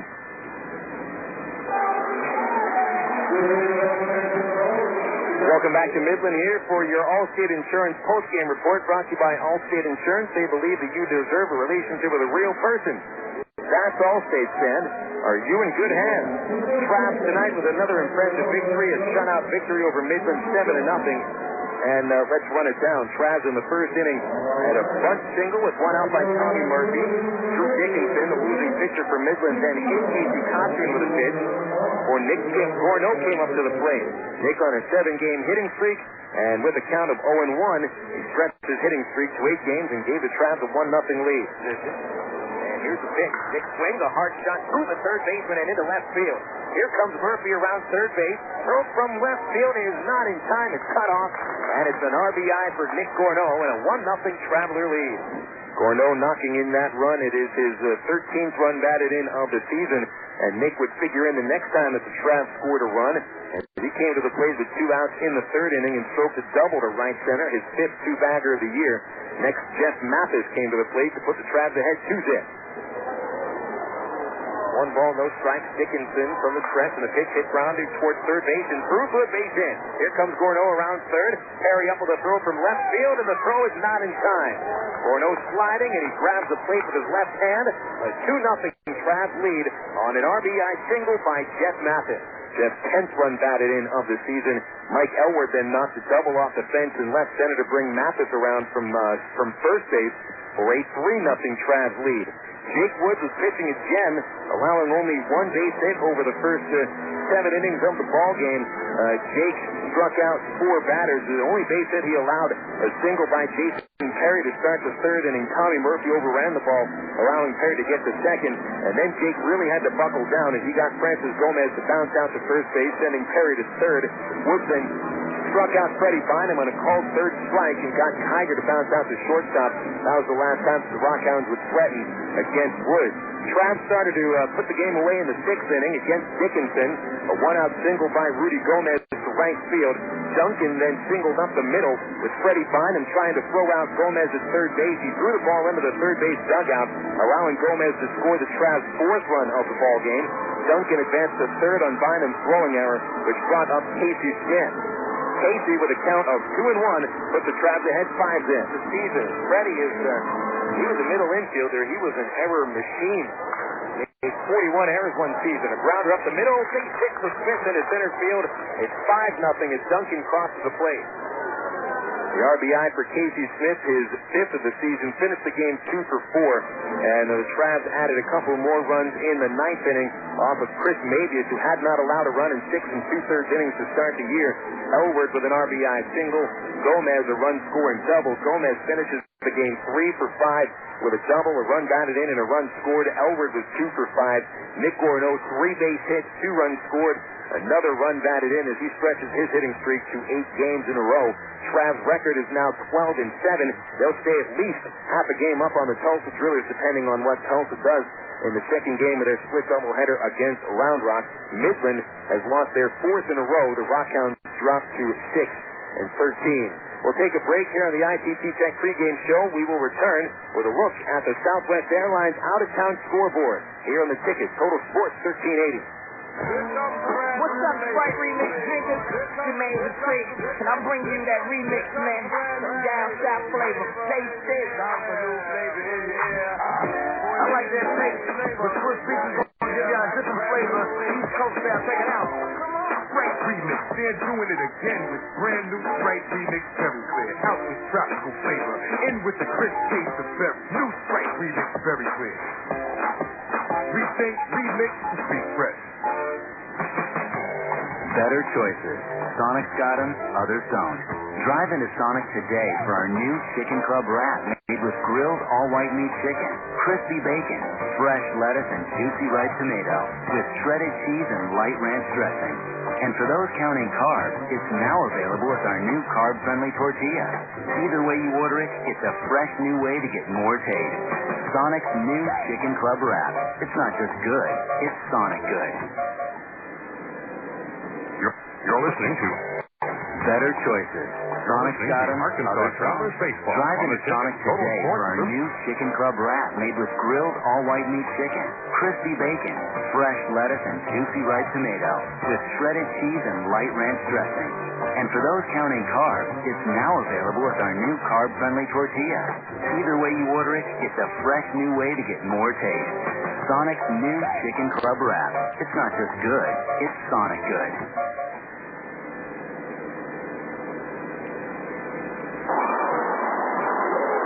Welcome back here to the Travs Allstate Insurance postgame show. You deserve a relationship with a real person. That's Allstate stands. Are you in good hands? Travs today a winner, 7-0 over Midland.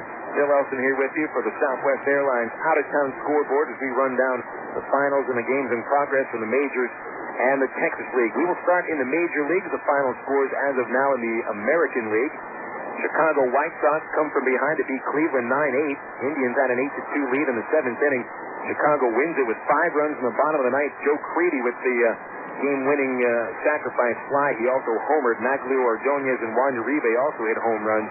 Mike Jackson got the win. Betancourt takes the loss. The White Sox moved to 12-8. The Indians drop to 8-13. Angels crushed by Detroit. The Tigers and the Anaheim Angels winning streak at 5 games. Detroit 10-2 the winner. Mike Moreau picks up his 3rd win of the season against 1 loss. Bartolo Colon racked around, allowing 7 runs. He drops to 3-2. Troy Gross at the game's only homer is 7th of the year. Angels drop to 12-9. The Tigers are also 12-9. Orioles 3-1 winners over Seattle. Orioles win it with 2 runs in the bottom of the 8th inning. Parrish the victory. He's 2-1. Jorge Julio earns his 3rd save of the season. That'll snap Baltimore's 3-game losing streak. Boston a winner as well. They've won 4 straight, 6-0 over the Tampa Bay Devil Rays. Kurt Schilling with the victory, his 1st of the season. Actually, I don't think that's correct. This box score must be wrong. Jason Varitek hits his 3rd home run of the year in that ball game. Schilling, who pretty sure is more than 1 win. Yeah, that's his 3rd win of the season. He struck out 8 batters in 7 1/3, allowing only 5 base hits. Boston got a homer from Varitek and 2 hits apiece from Bill Miller, Manny Ramirez, Varitek, and Mark Bellhorn. All right, now switching over to the National League, the Pirates double up Houston 4-2. With the winning pitcher Salomon Torres, Roy Oswalt took the loss. He's 2-1. Jose Mesa saved it, his 6th of the year. Florida 9-4 winners in Denver over the Colorado Rockies. 4 long balls for the first place Marlins. Alex Gonzalez, Mike Lowell, Aesop Choi hit his 7th. Miguel Cabrera hit his 9th, tying Bonds for the National League lead. Now the game's in progress in the American League. The Yankees lead Oakland 5-1. Giambi and Posada going yard for the Yankees. Bobby Crosby hit his 3rd home run for Oakland. Top 6 in Kansas City. The Royals lead the Texas Rangers 4-2. Ken Harvey has hit his 2nd home run for KC. Minnesota 3-1 leading Toronto in the top of the 7th at the Metrodome. Corey Kosky hitting his 4th home run. In progress currently in the National League, Milwaukee trails Cincinnati 9-5 at Miller Field. Bottom of the 7th inning in Milwaukee. Ben Grieve hitting the game's only homer, his 2nd for the Brew Crew. St. Louis and Philadelphia tied at 3 in the bottom of the 5th. And the Cubs 2, the Diamondbacks nothing in the top of the second. Giants and Braves later tonight at 6 in San Francisco. Padres host the Expos, and it's the Mets visiting Dodger Stadium. All those games starting, looks like it's coming up in about an hour or so. Now to the Texas League scores. And mentioned a couple of finals from earlier today. San Antonio defeated Wichita 10-5. The Wranglers had a 4-0 lead going into the 7th inning. San Antonio rallied back to score 4 runs to tie the ball game. Wichita takes the lead in the bottom of the 8th with 1 run. San Antonio scores 6 in the top of the 9th for the 10-5 win. John Lindsay hit his 5th home run for the Missions. Justin Gamal hit his 1st for Wichita. Richard Thompson got the win, and J.J. Trujillo was the loser. Wichita drops to 10-9. They're 2 full games behind the Travs in the East Division. Ridiculous game in Tulsa, the first game of a split doubleheader. Tulsa wins in 10 innings, 14-13. The Drillers set a new high for one team at base hits in a game at Driller Stadium with 25 base hits. And the Drillers won on in the bottom of the 10th on a single by Sean Garrett with 4 base hits. So did Ryan Shealy and Adonis Harrison. Juan Canella and Corey Slavic hit the game's only homers. Tommy Whiteman hit a home run for Round Rock. Alex Serrano got the win. He's 3-1. Santiago Ramirez, the loser, 0-2. Second game of that doubleheader right now. Round Rock leading the Drillers 3-2 in the top of the 6th inning. If the Drillers lose that game, they will remain 1 game behind the Travs in the East Division. Meanwhile, if the Drillers come back and win that game, they'll be half a game back. Frisco Rough Riders, they're ahead of El Paso 3-0 in the top of the 6th inning in a matchup of the 2 last-place teams in the Texas League. Now you're up to date across the Major Leagues and the Texas League thanks to the Southwest Airlines out-of-town scoreboard. Don't forget, you can always log on for low fares at southwest.com. We'll come back for a final word on the Allstate Insurance postgame show here on the ticket. Total Sports 1380. Americans are used to paying a little more for convenience. $5 extra for the guy to bring the pizza to your house. A higher price tag on the aspirin at the convenience store. But Allstate actually charges you less to make things more convenient. If you insure your house and your car with Allstate, you'll save money. Up to 10% off the auto bill and 15% off the home insurance. If you ever need to use that insurance, you'll have the convenience of having only one agent to call. The Allstate Home and Auto Discount. More convenience, more reasonable. You shouldn't have to pay more for convenience. That's Allstate's stand. Are you in good hands? Find out. Visit your local Allstate agent. Call 1-800-ALLSTATE or click on Allstate.com. Allstate, proud sponsor of the 2004 U.S. Olympic team. Discounts and insurance offered only with select companies and subject to availability and qualifications. Discount amounts may be lower. Allstate Insurance Company and Allstate Indemnity Company, Northbrook, Illinois. It's baseball season again. Listen to the sounds of Arkansas Travelers baseball. Ball stopped on the ground of the shortstop. Beck gets it. He goes to second for 1 out. Duncan to first. Whack him up. A double play. Drive. Right field. Way back. 2. Gotta get out of here. And that, folks, is a game-winning homer. The Travelers win the game. Sound like fun? Arkansas Travelers baseball. Call 664-1555 or log on to Travs.com. You're listening to Arkansas Travelers baseball on the ticket. Total Sports 1380. KDXE, North Little Rock. And back here on the Travs flagship, the ticket. Total Sports 1380. Phil Elson with you as we wrap up our broadcast and the Allstate Insurance postgame show. Allstate thinks you deserve a relationship with a real person. Are you in good hands? Travs tonight with a victory, 7-0 over the Midland RockHounds. The final totals, and these ones are official. Travs 7 runs, 17 hits, 3 errors, and the Travs leave 10 men on the base paths. RockHounds go scoreless for the 3rd time this season and 2nd game in a row. RockHounds manage only 3 hits on 1 error, and Midland leaves 4 runners on base. Jake Woods picks up his league-leading 4th victory of the season against 1 loss. Drew Dickinson drops to 0-3 for Midland. The game was played in 2 hours and 15 minutes, and the paid attendance 2,521 in Midland. Travs up the record at 12-7. The RockHounds drop to 6-13. Our BC Powder player of the game today, and the game dominated by Travs offense. Every member of the Travs lineup had at least 1 base hit. 17 hits overall, but we're going to award the BC Powder Player of the Game to the starting pitcher, Jake Woods, with his league best fourth win of the season, 7 shutout innings for Woodsy, and Jake with a tremendous performance, 1 hit allowed, 1 walk, 4 strikeouts. He set down all but 4 of the 24 batters he faced in pitching the Traps to their second consecutive win. So congratulations, Jake Woods, the BC Powder Player of the Game. This time of the year, it is allergy season. If you're in Arkansas, you know that's a fact. And BC Allergy Sinus Powder is now available in the red packs in your local grocery store and pharmacy.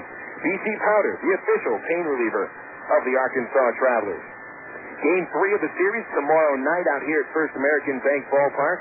Trav sent Brandon Emanuel to the mound. It'll be his first start of the season. The right-hander from Tampa, Florida, pitched for the Travs a couple years ago with a record of 5-3, and he was a Texas League All-Star. He will be opposed by Midland right-hander Shane Kamine. Kamine making his 5th start of the season tomorrow. No wins, 1 loss, and a .426 earned run average. First pitch at the Fab tomorrow night will be thrown at 6:30 in the evening. We'll have our ITT Technical Institute pregame show at 10 minutes after 6 here on the Ticket Total Sports 1380. Big thanks back at the studios to Steve Marston, making sure we are on the air and pushing the right buttons at the right time. This is Phil Elson. So long from the First American Bank Ballpark in Midland, where the Travs blanked the RockHounds again, 7-0. Folks, we'll be talking baseball again tomorrow night.